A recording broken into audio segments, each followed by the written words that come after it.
പ്രിയമുള്ളവരെ,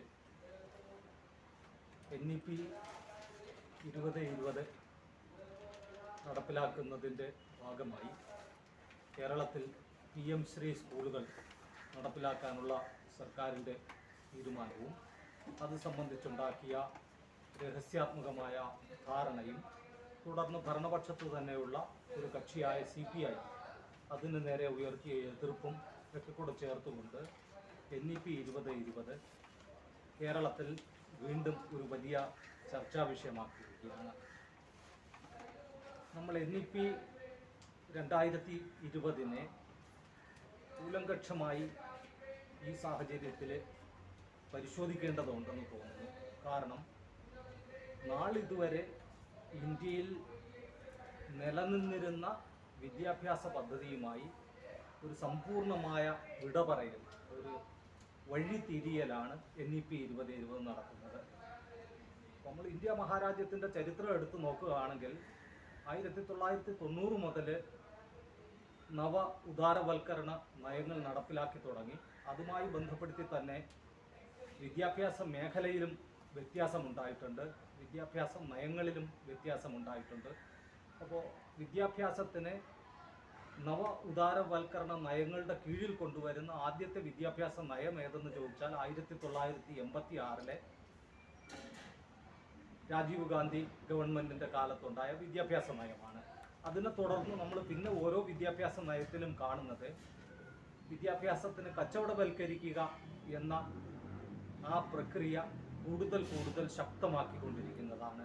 അതേസമയം ആ കച്ചവടവൽക്കരണത്തിൻ്റെ ആ പ്രക്രിയ, അതായത് വിദ്യാഭ്യാസം വാങ്ങാൻ ശേഷിയുള്ള ഒരു കൂട്ടം ആൾക്കാരെ സംബന്ധിച്ചിടത്തോളം അവർക്ക് പൂർണ്ണമായും കച്ചവടം ഉറപ്പിക്കുകയും അല്ലാത്ത ആൾക്കാർക്ക് വിദ്യാഭ്യാസമേ വേണ്ട എന്നുള്ള ഒരു മുദ്രാവാക്യത്തിലാണ് ഏതാണ്ട് NEP 2020 എത്തി നിൽക്കുന്നത്. നമ്മൾ ഇന്ത്യൻ സ്വാതന്ത്ര്യ സമരത്തിന് എടുത്തു നോക്കിക്കഴിഞ്ഞാൽ, അത് കഴിഞ്ഞ് സ്വതന്ത്ര ഇന്ത്യയെ എടുത്തു നോക്കിക്കഴിഞ്ഞാൽ വിദ്യാഭ്യാസത്തിനെ സംബന്ധിച്ച് അവിടെ തന്നെ വരുന്ന ഒരു സങ്കല്പമുണ്ട്. ഇന്ത്യൻ സ്വാതന്ത്ര്യ സമരത്തിലൂടെ ഉയർത്തപ്പെട്ട മുദ്രാവാക്യം ഇന്ത്യയിൽ ഒരു ജനാധിപത്യ മതേതര മനുഷ്യനെ സൃഷ്ടിക്കുന്ന, ശാസ്ത്രീയമായി ചിന്തിക്കാനുള്ള ശേഷി മനുഷ്യനുണ്ടാക്കുന്ന, മനുഷ്യൻ്റെ സർവതോമുഖമായ വികാസം ലക്ഷ്യം വയ്ക്കുന്ന ഒരു നവോത്ഥാന വിദ്യാഭ്യാസ സമ്പ്രദായം ഇന്ത്യയിൽ നടപ്പിലാക്കണം എന്നതാണ് സ്വാതന്ത്ര്യ സമരത്തിലൂടെ ഉയർന്നു വന്ന മുദ്രാവാക്യം.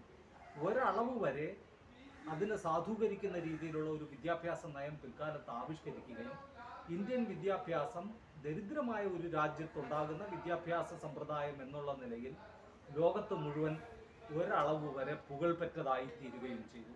നമ്മൾ കേരളത്തിനെ എടുത്തു നോക്കിക്കഴിഞ്ഞാൽ കേരളവും കേരളത്തിലെ വിദ്യാഭ്യാസ മേഖല കൊണ്ടാണ് ലോകം മുഴുവൻ അറിയുന്നത്. ഇന്ത്യയിൽ പ്രത്യേകിച്ച് വ്യവസായമൊന്നും ഇല്ലാത്ത സ്റ്റേറ്റുകളിലൊന്നാണ് കേരളം. അല്ലെങ്കിൽ വ്യവസായത്തിൻ്റെ എണ്ണം അത്തരത്തിൽ ആളോഹരി എടുത്തു നോക്കിയാലും ഒരു സമൂഹം എന്ന നിലയിൽ എടുത്തു നോക്കിയാലും കുറവാണ് കേരളത്തിൽ.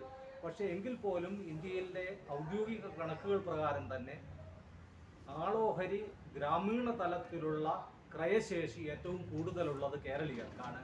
അതുകൊണ്ട് തന്നെ കേരളീയരുടെ ജീവിത നിലവാരം ഇന്ത്യയിലെ മറ്റ് സ്റ്റേറ്റുകളെക്കാൾ മുമ്പിലാണെന്ന് പൊതുവെ കണക്കാക്കപ്പെടുന്നു. എങ്ങനെയാണതുണ്ടായത്?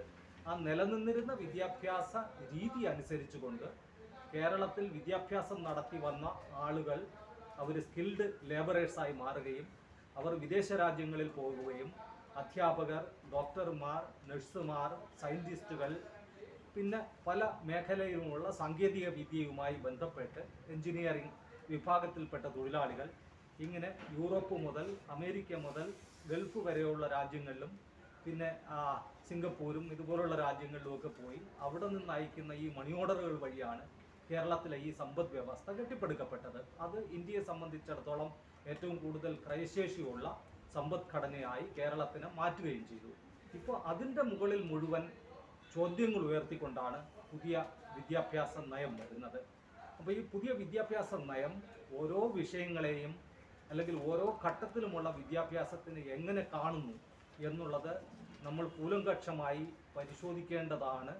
അതിനെപ്പറ്റി ചർച്ചകൾ സംഘടിപ്പിക്കേണ്ടതാണ്, അത് മനസ്സിലാക്കേണ്ടതാണ് എന്ന് തോന്നുന്നു.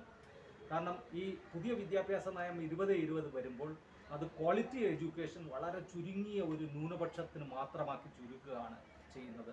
ബഹുഭൂരിപക്ഷത്തിനെ സംബന്ധിച്ചിടത്തോളം ഒരു സർവാണി സദ്യയുടെ രൂപത്തിലുള്ള വളരെ ഗുണനിലവാരം കുറഞ്ഞ ഒരു വിദ്യാഭ്യാസ സമ്പ്രദായമാണ് അത് മുന്നോട്ട് വയ്ക്കുന്നത്. അത് എല്ലാ സ്ഥലത്തും പക്ഷേ മറ്റൊരു രീതിയിലുള്ള പൊടിപ്പും തൊങ്ങലും വച്ചുകൊണ്ട് വളരെ പുരോഗമനത്തിൻ്റെ അല്ലെങ്കിൽ ജനങ്ങളെ സംബന്ധിച്ചിടത്തോളം ഗവൺമെൻറ് കൺസേൺഡ് ആണ് എന്ന തരത്തിലുള്ള ചില മുദ്രാവാക്യങ്ങളും വാചാട്ടോപങ്ങളും ഒക്കെ നിരത്തി വെച്ചുകൊണ്ടാണ് ഇത് നടപ്പിലാക്കിയെടുക്കുന്നത്. അതുകൊണ്ടാണ് നമ്മൾ അതിനകത്തെ വളരെ സീരിയസ് ആയ ചർച്ച നടത്തേണ്ടതുണ്ട് എന്ന് ഞാൻ അഭിപ്രായപ്പെടുന്നതിൻ്റെ കാരണം. നമുക്ക് NEP-യുമായി ബന്ധപ്പെട്ട് school education, college education, degree, പ്രത്യേകിച്ച് research education, pre primary education, ഇത് ഓരോന്നും തന്നെ വിശദമായി ചർച്ച ചെയ്യേണ്ടതുണ്ട്. പക്ഷേ എങ്കിലും ഇന്ന് അനുവദിച്ചിരിക്കുന്ന ആ ഒരു സമയത്തിൻ്റെ പരിമിതികളോടെ കൊണ്ട് എല്ലാ വിഷയങ്ങളിലേക്കും നമുക്ക് കടക്കാൻ പറ്റുമെന്ന് തോന്നുന്നില്ല.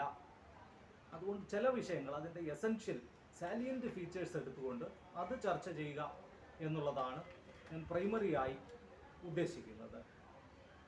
സ്കൂൾ വിദ്യാഭ്യാസത്തിനെ സംബന്ധിച്ച് നമ്മൾ എടുത്തു നോക്കുകയാണെന്നുണ്ടെങ്കിൽ സ്കൂൾ വിദ്യാഭ്യാസത്തിൻ്റെ ചില സങ്കല്പങ്ങൾ അത് NEP 2020 മുന്നോട്ട് വയ്ക്കുന്നുണ്ട്. കൺസ്ട്രക്റ്റീവിസത്തിൻ്റെ അടിസ്ഥാനത്തിലുള്ള വിദ്യാഭ്യാസം. കൺസ്ട്രക്റ്റീവിസം ഒരു തത്വചിന്തയാണ്. അതൊരു വിദ്യാഭ്യാസ രീതിയായി പെഡഗോഗിയിലും പിൽക്കാലത്ത് അഡോപ്റ്റ് ചെയ്ത് വന്നിട്ടുണ്ട്. അപ്പോൾ അതിൻ്റെ അടിസ്ഥാനത്തിലുള്ള ഭാഷാ പഠനം, അതിൻ്റെ അടിസ്ഥാനത്തിലുള്ള ശാസ്ത്ര പഠനം, അതിൻ്റെ അടിസ്ഥാനത്തിലുള്ള മറ്റു പഠനം, ഇക്കാര്യങ്ങളാണ് സ്കൂൾ വിദ്യാഭ്യാസത്തിനകത്ത് അത് മുന്നോട്ട് വയ്ക്കുന്നത്. മുമ്പ് DPEP സമ്പ്രദായവുമായി ബന്ധപ്പെടുത്തി കേരളത്തിൽ ഇത് 1990-കൾക്ക് ശേഷം തന്നെ കൺസ്ട്രക്റ്റിവിസത്തിൻ്റെ അടിസ്ഥാനത്തിലുള്ള വിദ്യാഭ്യാസം വരികയും ആ വിദ്യാഭ്യാസം കേരളീയ വിദ്യാഭ്യാസത്തിൻ്റെ നിലവാരം വലിയ രീതിയിൽ താഴ്ത്തിയതായി വിദേശ റിപ്പോർട്ടുകളും ഒട്ടനവധി ഇതിനെ സംബന്ധിച്ച് നടന്നിട്ടുള്ള റിപ്പോർട്ടുകളും, അസറിൻ്റെ റിപ്പോർട്ടും മറ്റു കാര്യങ്ങളിലുമെല്ലാം കേരളത്തിൻ്റെ റാങ്കിങ് ഒരുപാട് പിന്നോട്ട് പോയതായി ചൂണ്ടിക്കാണിക്കപ്പെടുന്നുണ്ട്. അതിൻ്റെ അടിസ്ഥാനത്തിലുള്ള കോളേജ് വിദ്യാഭ്യാസവും ഉന്നത വിദ്യാഭ്യാസവും റിസർച്ചും കൂടെയാണ് ഇപ്പോൾ വരുന്നത്. അപ്പോൾ നമ്മൾ കോളേജ് വിദ്യാഭ്യാസത്തിൽ തുടങ്ങുകയാണെന്നുണ്ടെങ്കിൽ, കാരണം മറ്റു കാര്യങ്ങൾ മുമ്പ് ചിലപ്പോഴെങ്കിലും നമ്മളിവിടെ ചർച്ച ചെയ്തിട്ടുണ്ട്. കോളേജ് വിദ്യാഭ്യാസത്തിന് എടുത്ത് നോക്കുകയാണെന്നുണ്ടെങ്കിൽ ഇപ്പോൾ ഒരു 4 വർഷ ഡിഗ്രി കോഴ്സ് മുന്നോട്ട് വയ്ക്കുന്നു. ഈ 4 വർഷ ഡിഗ്രി കോഴ്സ് വയ്ക്കുന്നു. ആ 4 വർഷത്തെ കോഴ്സ് എന്നുള്ളതല്ല പ്രശ്നം, ഡിഗ്രി വിദ്യാഭ്യാസത്തിൻ്റെ ആ രീതികളെ മുഴുവൻ പുനഃപരിശോധിക്കുന്നു എന്നുള്ളതാണ് അതിനകത്ത് വന്നിട്ടുള്ള കാര്യം. മുമ്പ് നമ്മളൊരു സബ്ജക്റ്റ് പഠിക്കുമ്പോൾ, ഡിഗ്രി ഒരു സബ്ജക്റ്റ് പഠിക്കുമ്പോഴത്തേക്ക് ആ സബ്ജക്റ്റ് പഠിക്കുന്ന എന്താണ്, നമ്മൾ ഫിസിക്സ് പഠിക്കുകയാണെന്നുണ്ടെങ്കിൽ അതിൻ്റെ സബ്സിഡിയറിയായി കെമിസ്ട്രിയും മാത്തമാറ്റിക്സും വരുന്നു, ഗണിതവും വരുന്നു. കാരണം ഈ സബ്ജക്റ്റുകൾ അങ്ങോട്ടും ഇങ്ങോട്ടും ബന്ധപ്പെട്ടതാണ്. മാത്തമാറ്റിക്സ് ഇല്ലാതെ ഫിസിക്സ് പഠിക്കാൻ പറ്റത്തില്ല. ഒരളവ് വരെ കെമിസ്ട്രിയുടെ ധാരണയില്ലാതെ ഫിസിക്സ് പഠിക്കാൻ പറ്റത്തില്ല. അതുകൊണ്ട് ഭൗതികം പഠിക്കുന്ന ഒരാൾ കൂടുതൽ വളരെ ബന്ധപ്പെട്ട വിഷയങ്ങൾ വിദ്യാഭ്യാസത്തിൻ്റെ മേഖലയിൽ ഇത് സബ്സിഡിയറികളായി വരുന്നു. ഇത് സാമൂഹ്യശാസ്ത്രം എടുത്താലും എക്കണോമിക്സ് പഠിക്കുന്ന ഒരാൾ കൊമേഴ്സ് സബ്സിഡിയറി ആയി എടുക്കുന്നു, അല്ലെങ്കിൽ അതുമായി ബന്ധപ്പെട്ട സ്റ്റാറ്റിസ്റ്റിക്സ് സബ്സിഡിയറി ആയി എടുക്കുന്നു. അപ്പോൾ ഇവിടെ ഇതിനകത്തൂടെ ഉദ്ദേശിക്കപ്പെടുന്നത് എന്താണെന്ന് ചോദിച്ചു കഴിഞ്ഞാൽ, ഒരു വിഷയം പഠിക്കുമ്പോൾ അതുമായി ബന്ധപ്പെട്ട വിഷയങ്ങൾ ചേർത്ത് പഠിക്കുന്നത് വഴി ഈ പല ഡിസിപ്ലിൻ്റെ ഇടയ്ക്കുള്ള ആ ഇൻ്റർ റിലേഷൻ, പരസ്പര ബന്ധം എന്താണെന്ന് മനസ്സിലാക്കുന്നതിനും അതുവഴി കുട്ടിക്ക് ആഴത്തിലുള്ള അറിവിലേക്ക് പോവുകയും ചെയ്യുന്നു. പക്ഷേ FIUP കേന്ദ്ര സർക്കാരിൻ്റെ ഈ 4 വർഷ ഡിഗ്രി കോഴ്സിനകത്ത് അങ്ങനെയല്ല കാര്യങ്ങളെ വിഭാവനം ചെയ്യുന്നത്, മറ്റൊരു രീതിയിലാണ്. അവർ ഇൻ്റർ ഡിസിപ്ലിനാരിറ്റിയെ അവർ ഡിഫൈൻ ചെയ്യുന്നത് കുട്ടികൾ പ്രത്യേകിച്ച് ബെല്ലും ബ്രേക്കും ഒന്നും ഇല്ലാതെ ഇഷ്ടം പോലെ പഠിക്കുക. അതായത് ഒരാൾക്ക് ഫിസിക്സ് പഠിക്കാം, അതോടൊപ്പം തന്നെ സംഗീതവും പഠിക്കാം, അപ്പുറത്തോട്ട് മാറി ഡാൻസും പഠിക്കാം, ഇനി ഇപ്പുറത്തോട്ട് മാറി മരപ്പണിയും പഠിക്കാം.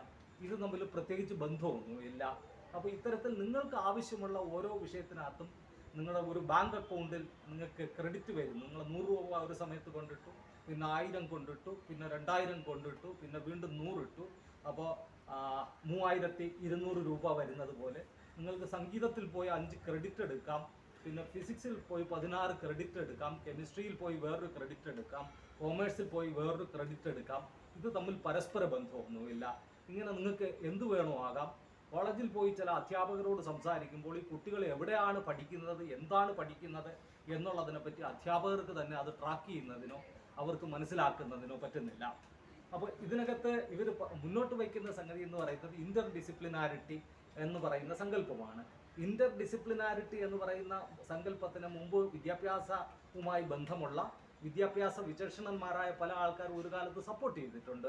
അത് എന്തുകൊണ്ടാണെന്ന് ചോദിച്ചു കഴിഞ്ഞാൽ പല ഡിസിപ്ലിനുകളെ കമ്പാർട്ട്മെന്റ് ചെയ്ത് പഠിക്കുകയും അവയുടെ പരസ്പര ബന്ധം മനസ്സിലാക്കാതിരിക്കുകയും ചെയ്യുമ്പോൾ ചില മേഖലകൾ വിട്ടുപോകുന്നു. അതുകൊണ്ട് തന്നെ ശാസ്ത്ര സാങ്കേതിക വിദ്യയുടെ വളർച്ചയ്ക്ക് ഇന്റർ ഡിസിപ്ലിനാരിറ്റി ഇമ്പോർട്ടൻ്റ് ആണെന്ന് പറയുന്നു. പക്ഷെ ഇവിടെ വരുന്നത് ആ ഇന്റർ ഡിസിപ്ലിനാരിറ്റി അല്ല. കാരണം പല ഡിസിപ്ലിനുകളെ അങ്ങോട്ടും ഇങ്ങോട്ടും ബന്ധപ്പെടുത്തി മനസ്സിലാക്കണമെന്നുണ്ടെങ്കിൽ ഓരോ സബ്ജക്റ്റിനകത്തും ആഴത്തിലുള്ള ഒരു ധാരണയുടെ ആവശ്യമുണ്ട്. ഈ ആഴത്തിലുള്ള ധാരണയെ മാറ്റിവെച്ചുകൊണ്ട് അവിടെ നിന്ന് ഇവിടെ നിന്നുള്ള ഫ്രാഗ്മെന്റുകളായ ചില കാര്യങ്ങൾ, ഒരിടത്ത് പോയി ഇച്ചിരി സംഗീതം പഠിച്ചു, അയാൾ അവിടെ നിന്ന് ഒരു സംഗീതവും പഠിക്കത്തില്ല ഈ 2 ദിവസം കൊണ്ട്. അതിനപ്പുറത്ത് പോയി ശകലം കോമേഴ്സ് പഠിച്ച്, അതിനിപ്പുറം വന്ന് ശകലം ഡാൻസ് പഠിച്ചു, അപ്പുറത്ത് പോയി ശകലം കെമിസ്ട്രി പഠിച്ചു, ഇപ്പുറത്ത് വന്ന് സ്റ്റാറ്റിസ്റ്റിക്സ് പഠിച്ചു. ഈ രീതിയിലുള്ള സംഗതി ആകുന്നു. ഇതിനകത്ത് കുട്ടിയെ സംബന്ധിച്ചിടത്തോളം യാതൊരു തരത്തിലുമുള്ള ഇതിനെ പരസ്പര ബന്ധിതമായി ഇതിനെ നിയമങ്ങളുടെ അടിസ്ഥാനത്തിൽ മനസ്സിലാക്കാൻ പറ്റത്തില്ല. ഇതാണ് അതിൻ്റെ പ്രശ്നമെന്ന് പറയുന്നത്. അതായത് ഇവിടെ പലതരത്തിലുമുള്ള സങ്കല്പങ്ങൾ അട്ടിമറിക്കപ്പെടുന്നുണ്ട്. ഇവരിപ്പോൾ ഇന്റർ ഡിസിപ്ലിനാരിറ്റി അല്ലെങ്കിൽ എംപ്ലോയ്മെന്റബിലിറ്റി, ഫ്ലെക്സിബിലിറ്റി, ഇത്തരം കാര്യങ്ങൾ പറയുന്നു. ഈ കാര്യങ്ങളെല്ലാം പറയുമ്പോഴത്തേക്ക് ഇതെല്ലാം ഒരു സബ്ജക്റ്റിലുള്ള ആഴത്തിലുള്ള അറിവിൻ്റെ റിഫ്ലക്ഷനാണ്. പക്ഷെ അറിവില്ലാതാക്കി കഴിഞ്ഞാലുള്ള ഇന്റർ ഡിസിപ്ലിനാരിറ്റി എന്താണ്? അറിവില്ലാതാക്കി കഴിഞ്ഞാലുള്ള ഇന്റർ ഡിസിപ്ലിനാരിറ്റിയുടെ അർത്ഥം എന്ന് പറയുന്നത് അത് വളരെ ഉപരിപ്ലവമാണ് എന്നുള്ളതാണ്. അപ്പോൾ അത് ഉപരിപ്ലവമാണ് എന്നുള്ളത് മറ്റുള്ള കൺസെപ്റ്റുകളിലൂടെയും വ്യക്തമാകുന്നുണ്ട്. എന്താണെന്ന് ചോദിച്ചു കഴിഞ്ഞാൽ തൊഴിലിനെ പറ്റി പറയുന്നു. തൊഴിലിനെ പറ്റി പറയുമ്പോഴത്തേക്ക് ഇങ്ങനെയാണ് പറഞ്ഞു വരുന്നത്, ഇവിടെ മാറി വരുന്ന മാർക്കറ്റിനനുസരിച്ച് തൊഴിൽ ചെയ്യുന്നതിന് പറ്റിയ ആൾക്കാരില്ല. എന്താ തൊഴിലും വിദ്യാഭ്യാസവുമായിട്ടാണോ ഡയറക്റ്റായി ബന്ധപ്പെട്ടിരിക്കുന്നത്? അങ്ങനെ അല്ല എന്ന് നമുക്ക് കാണാവുന്നതാണ്. എന്തുകൊണ്ടാണ് വിദ്യാഭ്യാസമുള്ള കേരളീയരെ വെളിയിൽ പോകുമ്പോഴത്തേക്ക് പണി ചെയ്യുന്നത്? നമ്മൾ കാണുന്ന ഒരു പ്രവണതയാണല്ലോ, സമൂഹത്തിൽ എസ്റ്റാബ്ലിഷ്ഡ് ആയിട്ടുള്ള പ്രവണതകളിൽ ഒന്നാണ്. കാരണം ഉന്നത വിദ്യാഭ്യാസം സിദ്ധിച്ച ഒരാളെ സംബന്ധിച്ചിടത്തോളം കാര്യങ്ങൾ ഇന്റർ കണക്റ്റഡ് ആയി സമഗ്രമായി ഒരളവ് വരെയെങ്കിലും മനസ്സിലാക്കാൻ പറ്റുന്ന ആൾക്കാരെ സംബന്ധിച്ചിടത്തോളം ഏത് തൊഴിലും പരിശീലിക്കുക എന്ന് പറയുന്നത് 2-3 മാസം കൊണ്ടുള്ള ഒരു കാര്യമാണ്. അതിനപ്പുറമുള്ള കാര്യത്തിൻ്റെ ആവശ്യമില്ല. തൊഴിൽ എന്ന് പറയുന്നത് സാമൂഹ്യ വ്യവസ്ഥയുമായി ബന്ധപ്പെട്ടതാണ്. ആ സാമൂഹ്യ വ്യവസ്ഥ ഏത് തന്നെ ആണെങ്കിലും ഒരളവ് വരെ ഗവൺമെൻറ്റുകളുടെ പോളിസികൾ കൊണ്ടും വ്യവസായവൽക്കരണം നടപ്പിലാക്കി കഴിഞ്ഞാൽ ആ തൊഴിൽ ഒരളവ് വരെ വരുന്നതാണ്. കാരണം ലോകത്ത് പല ജനാധിപത്യ രാജ്യങ്ങളിലും ഒരേ വ്യവസ്ഥ തന്നെ നിലനിൽക്കെ തന്നെ തൊഴിലുമായി ബന്ധപ്പെടുത്തി വ്യത്യാസങ്ങൾ നമുക്ക് കാണാവുന്നതാണ്. അല്ലാതെ തൊഴിൽ വിദ്യാഭ്യാസവുമായി ബന്ധപ്പെട്ട ഒരു കാര്യമല്ല. കേരളത്തിൽ വിദ്യാഭ്യാസം കൂടി എന്ന് വിചാരിച്ച് കേരളത്തിൽ അവർക്ക് തൊഴിൽ കിട്ടിക്കൊള്ളണമെന്നില്ല. അതുകൊണ്ടാണ് കേരളത്തിലെ കുട്ടികൾ വിദേശത്ത് പോയി തൊഴിൽ എടുക്കുന്നത്. വിദ്യാഭ്യാസം കുറഞ്ഞ സ്ഥലങ്ങളിൽ അവർക്ക് തൊഴിൽ കിട്ടിക്കൊള്ളണമെന്നുമില്ല. അവിടെയും തൊഴിലുണ്ടായിരുന്നില്ല. അഥവാ തൊഴിലുണ്ടെങ്കിൽ എന്തുകൊണ്ടാണ് യുപിയും ബീഹാറും ഒക്കെ വിദ്യാഭ്യാസം കുറഞ്ഞിരുന്നപ്പോഴത്തേക്ക് അവരെല്ലാവരും വളരെ കേരളത്തിനേക്കാൾ പ്രൊഡക്റ്റീവാണ് എന്നെല്ലാം പഴയ DPEP ഡോക്യുമെന്റുകൾ പറയുന്നുണ്ടെങ്കിലും അവിടുത്തെ ജീവിത നിലവാരം ഉയർത്താത്തത് എന്താണ്? അവിടെ തൊഴിലുണ്ട്, പക്ഷെ ആ തൊഴിലെന്ന് പറയുന്നത് കൈത്തൊഴിലാണ്. ആ കൈത്തൊഴിൽ വഴി വരുമാനം കിട്ടത്തില്ല. അതുകൊണ്ട് ആൾക്കാർക്ക് ജീവിച്ചു പോകാൻ പറ്റത്തില്ല, ആധുനികമായ രീതിയിൽ ജീവിച്ചു പോകാൻ പറ്റത്തില്ല. അതാണ് അവസ്ഥ എന്ന് പറയുന്നത്. അത് നിലനിൽക്കുന്ന യാഥാർത്ഥ്യമാണ്. അപ്പോൾ ഇവിടെ ഇപ്പോൾ സർക്കാർ നടത്തുന്ന മാനിപ്പുലേഷൻ എന്താണെന്ന് ചോദിച്ചു കഴിഞ്ഞാൽ എംപ്ലോയബിലിറ്റി എന്ന് പറയുന്ന ഒരു കൺസെപ്റ്റ് വയ്ക്കുന്നു. അതുകൊണ്ട് വിദ്യാഭ്യാസത്തിൻ്റെ ഉദ്ദേശം നിങ്ങളെ ചില കൈത്തൊഴിലുകൾ അല്ലെങ്കിൽ ചില ചില്ലറ തൊഴിലുകൾ പഠിപ്പിക്കുക ആണെന്ന് പറയുന്നു. ഇനി തൊഴിലുകൾ നേടുക എന്നുള്ളത് നിങ്ങളുടെ ഉത്തരവാദിത്വമാണ്, മറ്റുള്ള നാട്ടുകാരുടെ ഉത്തരവാദിത്വമാണ്. അല്ലാതെ സർക്കാരിന് ഈ തൊഴിൽ കൊടുക്കുക അല്ലെങ്കിൽ തൊഴിലുണ്ടാക്കുക അങ്ങനെയുള്ള ഉത്തരവാദിത്വമൊന്നും ഇല്ല എന്ന് അതിനകത്തൊരു ഇംപ്ലൈഡ് കാര്യം പോലെ പറഞ്ഞു വയ്ക്കുന്നു. അതുവഴി തൊഴിലിൻ്റെ മേഖലയിൽ നിന്ന് സർക്കാർ പിന്നോട്ട് മാറുകയാണ് ചെയ്യുന്നത്. ഇപ്പോൾ ന്യൂ ലിബറലിസം നടപ്പിലാക്കുമ്പോൾ പോലും എല്ലാ ഗവൺമെൻറ്റുകളും ഇങ്ങനെ അല്ല അതിനകത്ത് പ്രവർത്തിച്ചിട്ടുള്ളത്. അവരുടെ സമീപനം ഇങ്ങനെ അല്ലായിരുന്നു എന്ന് കാണാവുന്നതാണ്. ന്യൂ ലിബറലിസത്തിൻ്റെ കാലത്ത് പല രാജ്യങ്ങളും എക്കണോമിക്കലി വളരെയേറെ പുരോഗതി പ്രാപിക്കുകയുണ്ടായി. ആ രാജ്യങ്ങളെ സംബന്ധിച്ചിടത്തോളം അവർ വിദ്യാഭ്യാസത്തിന് വളരെ വലിയ ഇൻവെസ്റ്റ്മെൻറ്റുകൾ നടത്തുകയുണ്ടായി. ആ രാജ്യങ്ങളുടെ വിദ്യാഭ്യാസ നിലവാരവും മറ്റു കാര്യങ്ങളുമെല്ലാം മുന്നോട്ട് പോവുകയും ഉണ്ടായി. ഇപ്പോൾ ഇന്നും കഴിഞ്ഞ ഏതാണ്ട് 4 മാസം മുമ്പുമായി ചൈനയുടെ ഒരു റിപ്പോർട്ട് വന്നു. ഇന്നത്തെ ഫസ്റ്റ് പോസ്റ്റുകാർ അത് ഇന്നത്തെ ന്യൂസിൽ റിപ്പോർട്ട് ചെയ്തിട്ടുണ്ട്. യൂണിവേഴ്സിറ്റികളുടെ മാറി വരുന്ന ഒരു നിലവാരം എന്താണെന്നുള്ളത്. അപ്പോൾ അവരുടെ ഇന്നത്തെ റിപ്പോർട്ട് പ്രകാരം നാളിതുവരെ ലോകത്തെ ഏറ്റവും നല്ല യൂണിവേഴ്സിറ്റികളിൽ 10 യൂണിവേഴ്സിറ്റികളിൽ ഏതാണ്ട് 8ഉം 9ഉം എണ്ണം അമേരിക്കൻ യൂണിവേഴ്സിറ്റികളായിരുന്നു. പക്ഷേ ഇപ്പോൾ കഴിഞ്ഞ 10-15 വർഷക്കാലമായിട്ടുള്ള ഈ വിദ്യാഭ്യാസത്തിലുള്ള ഇൻവെസ്റ്റ്മെൻറ്റുമായി ബന്ധപ്പെടുത്തി ആ ചരിത്രം മുഴുവൻ മാറി വരികയാണ്. ചൈന എന്താണ് അല്ലെങ്കിൽ എന്തല്ല, ചൈനയ്ക്ക് നേരെ വിമർശനമുണ്ടോ ഇല്ലയോ, ഇതൊക്കെ മറ്റൊരു കാര്യം. പക്ഷേ ഇന്ന് ഫസ്റ്റ് പോസ്റ്റ് റിപ്പോർട്ട് ചെയ്യുന്നത് ലോകത്തെ ഏറ്റവും നല്ല 10 യൂണിവേഴ്സിറ്റികളിൽ 8 ചൈനീസ് യൂണിവേഴ്സിറ്റികളാണ്. ഹാർവാർഡ് യൂണിവേഴ്സിറ്റി 3-ാം സ്ഥാനത്തേക്ക് മാറിയിരിക്കുന്നു. 4 മാസം മുമ്പുള്ള നേച്ചർ ഇൻഡെക്സ് പ്രസിദ്ധീകരിച്ച റിപ്പോർട്ടിൽ പറയുന്നു ലോകത്തെ ഏറ്റവും നല്ല 10 യൂണിവേഴ്സിറ്റികളിൽ 9 ചൈനീസ് യൂണിവേഴ്സിറ്റികളാണ്. 1-ാം സ്ഥാനത്ത് ഹാർവാർഡ് തുടരുന്നു, പക്ഷേ ബാക്കി വരുന്ന 9 ചൈനീസാണ്. ഇന്നത്തെ റിപ്പോർട്ട് പറയുന്നു 1, 2, 3 സ്ഥാനങ്ങൾ ചൈനീസ് യൂണിവേഴ്സിറ്റികൾ കൈയടക്കി. ഹാർവാർഡ് 3-ാമതേക്ക് എത്തി. ബാക്കിയുള്ള ഏറ്റവും താഴെ നിന്ന് മറ്റ് ചില യൂണിവേഴ്സിറ്റികൾ, അത് ഞാൻ കൃത്യമായി കണ്ടില്ല ഏതാണെന്നുള്ളത്, അവരതിൽ പറയുന്നുമില്ല ആ ന്യൂസിനകത്ത്. അപ്പോൾ ബാക്കിയുള്ള 8 യൂണിവേഴ്സിറ്റികൾ, 10-ൽ 8 യൂണിവേഴ്സിറ്റികൾ ചൈനീസാണ്, ഒരെണ്ണം അമേരിക്കൻ യൂണിവേഴ്സിറ്റിയാണ്, അത് ഹാർവാർഡാണെന്ന് പറയുന്നു. അപ്പോൾ നമ്മൾ കഴിഞ്ഞ 10-15 വർഷക്കാലത്തെ വിദ്യാഭ്യാസപരമായ മാറ്റം നോക്കുകയാണെന്നുണ്ടെങ്കിൽ ചൈന, മറ്റ് കിഴക്കൻ ഏഷ്യൻ രാജ്യങ്ങൾ, ഇവിടെയെല്ലാം വിദ്യാഭ്യാസപരമായി പുരോഗതി പ്രാപിക്കുന്നതും ഗവൺമെൻറ്റിൻ്റെ ഇൻവെസ്റ്റ്മെൻറ്റ് കൂടുന്നതും ഗവൺമെൻറ് വിദ്യാഭ്യാസത്തിൽ കൂടുതൽ ശ്രദ്ധിക്കുന്നതും അതിനനുസരിച്ച് അവിടെ എക്കണോമിക് പ്രോഗ്രസ് ഉണ്ടാകുന്നതും കൂടുതൽ സ്കിൽഡ് ലേബറേഴ്സ് ഉണ്ടാകുന്നതും ഈ പ്രവണത കാണാൻ പറ്റുന്നതാണ്. അതേസമയം ഇന്ത്യയെ സംബന്ധിച്ചിടത്തോളം വിദ്യാഭ്യാസത്തിനുള്ള ഇൻവെസ്റ്റ്മെൻറ്റ് ഇപ്പോഴും സിസ്റ്റമാറ്റിക്കായി കുറഞ്ഞു വരുന്നു എന്ന് മാത്രമല്ല, ഇപ്പോൾ വിദ്യാഭ്യാസത്തിൻ്റെ പദ്ധതി തന്നെ, അതിൻ്റെ പർപ്പസ് തന്നെ ആൾക്കാരെ ചില തൊഴിലുകൾ പഠിപ്പിക്കുക, അത് സ്കൂൾ വിദ്യാഭ്യാസത്തിൽ വരുമ്പോഴത്തേക്ക് കൈത്തൊഴിൽ പഠിപ്പിക്കുക എന്നുള്ളതാക്കി പറഞ്ഞു വയ്ക്കുന്നു. അതിനുശേഷം 4 വർഷ ഡിഗ്രിയിൽ അടുത്ത് വരുന്ന മാറ്റം എന്ന് പറയുന്നത്, അതിനകത്ത് നിങ്ങൾക്ക് 1 വർഷം പഠിക്കാം, അപ്പോൾ അതിൻ്റെ സർട്ടിഫിക്കറ്റ് തരും, അതും കൊണ്ട് പുറത്തോട്ട് ഇറങ്ങിപ്പോകാം. ചിലർക്ക് 2 വർഷം പഠിക്കാം, ഇറങ്ങിപ്പോകാം. അത് കഴിഞ്ഞ് ചിലർക്ക് 3 വർഷം പഠിക്കാം, ഇറങ്ങിപ്പോകാം. ഇവിടെ എല്ലാം ഓരോ സർട്ടിഫിക്കറ്റ് തരും, അതിനനുസരിച്ചുള്ള തൊഴിലുകൾ ചെയ്താൽ മതി. അധ്യാപകരോട് നമ്മൾ സംസാരിക്കുമ്പോഴത്തേക്ക് അധ്യാപകർ പറയുന്നത് വ്യത്യസ്തമായൊരു പിക്ചറാണ്. അവർ പറയുന്നത് ഈ കുട്ടികൾ ഇങ്ങനെ പല സബ്ജക്റ്റുകളുടെ പുറകെ നടക്കുന്ന കാരണം ഒരു സബ്ജക്റ്റും പഠിക്കുന്നില്ല. ഒരു സബ്ജക്റ്റും പഠിക്കാത്തത് കൊണ്ട് എന്താണെന്ന് ചോദിച്ചു കഴിഞ്ഞാൽ, ഉന്നത വിദ്യാഭ്യാസം, MA-ക്ക് പോവുക അല്ലെങ്കിൽ MSc-ക്ക് പോവുക, റിസർച്ച് ചെയ്യുക, ഇത്തരം കാര്യങ്ങളൊന്നും അവരുടെ അജണ്ടയിലേ ഇല്ല. എവിടെന്നെങ്കിലുമൊക്കെ അവിടെ നിന്നും കുറച്ച് കാര്യങ്ങൾ പഠിക്കുക, എന്തെങ്കിലും ഒരു തൊഴിൽ ചെയ്യുക, അത് ടെൻഷനോടുകൂടി സ്ട്രെയിനോടുകൂടി ചെയ്യുക, അവിടെ നിന്ന് കളഞ്ഞിട്ട് പോവുക. ഇതിനപ്പുറത്തേക്ക് വിദ്യാർത്ഥികൾക്ക് ലക്ഷ്യമൊന്നുമില്ല. അധ്യാപകർക്ക് ഇതൊന്നും ട്രാക്ക് ചെയ്യാനും പറ്റുന്നില്ല.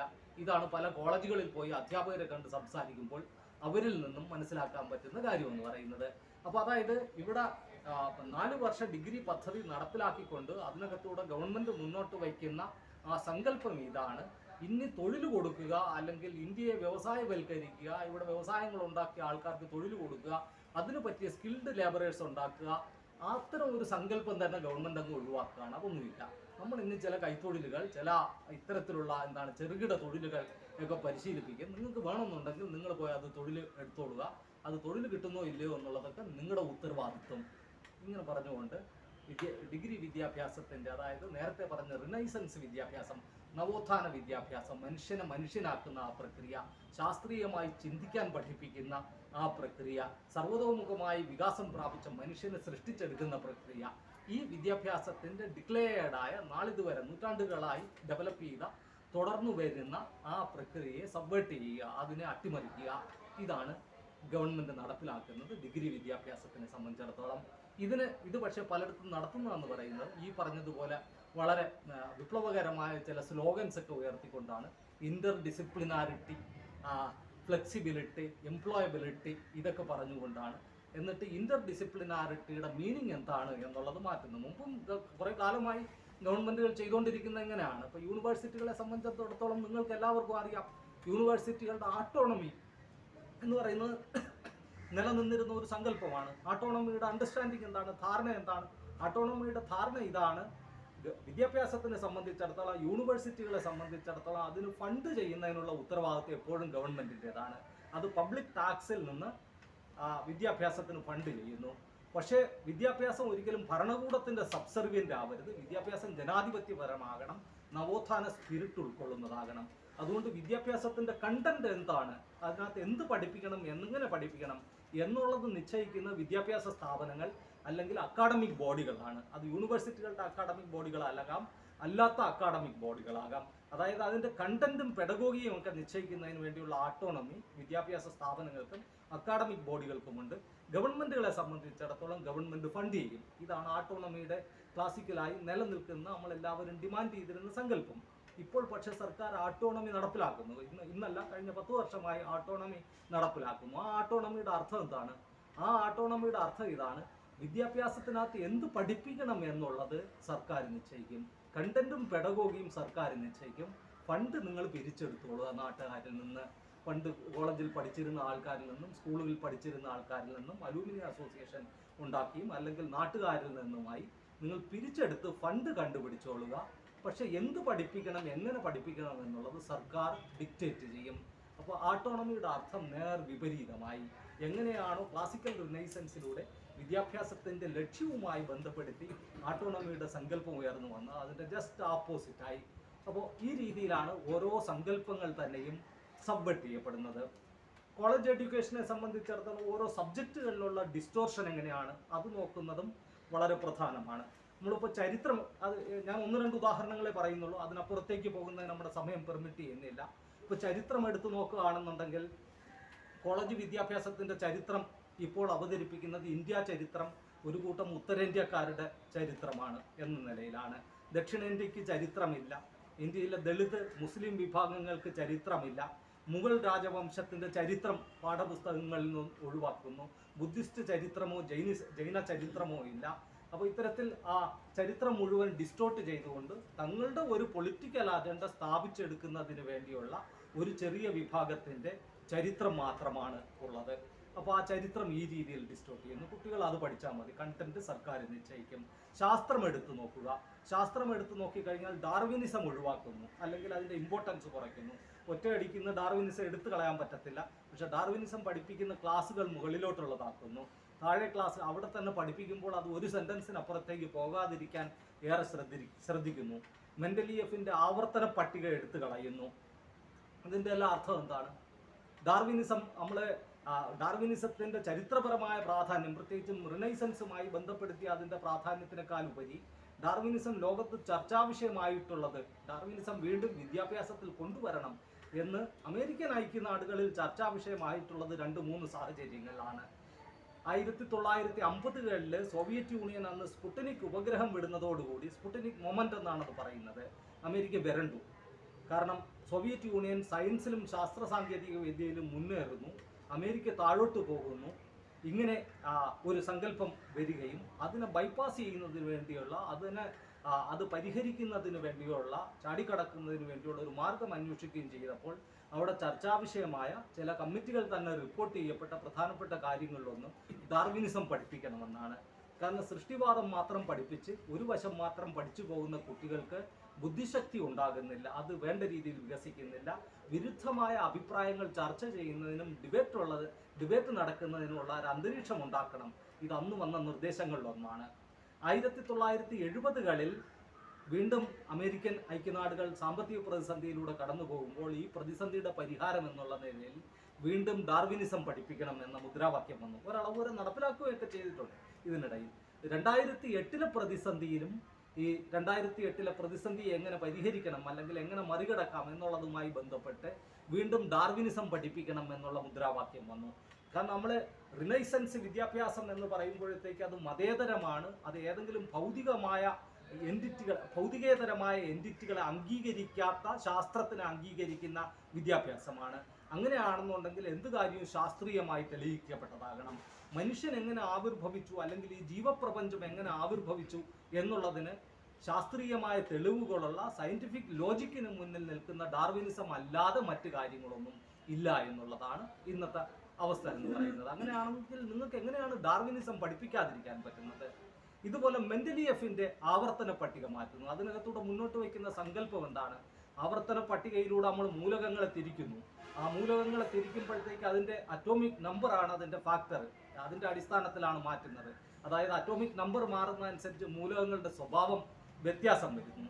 ഇതിൻ്റെ ഇമ്പോർട്ടൻസ് എന്താണെന്ന് ചോദിച്ചു കഴിഞ്ഞാൽ ഈ പ്രകൃതി എങ്ങനെ ഉണ്ടായി വന്നു, ഇതിനെ പറ്റിയുള്ള ഒരു തത്വചിന്താപരമായ വീക്ഷണം കുടികൊള്ളുന്നത് ഇതിനകത്താണ്. നമ്മളിപ്പോൾ സൂര്യനിൽ നടക്കുന്ന പ്രവർത്തനം ഹൈഡ്രജൻ ഹീലിയമായി മാറുന്നു, ന്യൂക്ലിയർ ഫ്യൂഷൻ നടക്കുന്നു. പക്ഷെ ഹൈഡ്രജൻ ഹീലിയമേ ആകുന്നുള്ളൂ. നമ്മുടെ ജീവപ്രപഞ്ചത്തിനെ സംബന്ധിച്ചിടത്തോളം അതിനകത്ത് നിലനിൽക്കുന്ന എലമെൻറ്റ്സ് എല്ലാം വലിയ വലിയ എലമെൻറ്റ്സ് ആണ്. അയണും മഗ്നീഷ്യവും ഇങ്ങനെയുള്ള കാര്യങ്ങളാണ്.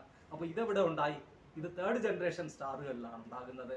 മറ്റൊരു ഭാഷയിൽ പറഞ്ഞു കഴിഞ്ഞാൽ ഇപ്പോൾ പ്രപഞ്ചത്തിൻ്റെ ചരിത്രത്തിൽ ഒരു പ്രത്യേക സമയത്ത് ഒരു പ്രത്യേക ഘട്ടത്തിൽ ജീവപ്രപഞ്ചമുണ്ടായി. അതിൻ്റെ ഒരു പ്രത്യേക ഘട്ടത്തിൽ പരിണാമത്തിലൂടെ ഡാർവിൻ വിശദീകരിച്ചതുപോലെ മനുഷ്യനുണ്ടായി എന്നുള്ളതുപോലെ തന്നെ ആ മനുഷ്യന്റെ ഉള്ളിൽ അല്ലെങ്കിൽ ജീവപ്രപഞ്ചത്തിന്റെ ഉള്ളിൽ അത് പ്രപഞ്ച ചരിത്രത്തിന്റെ ഒരു സംക്ഷിപ്തം കൂടി കുറിച്ചു വച്ചിരിക്കുന്നു. കാരണം 3rd ജനറേഷൻ സ്റ്റാറുകളിലാണ് ഈ ഹയർ എലിമെന്റ്സ് ഉണ്ടാകുന്നത്.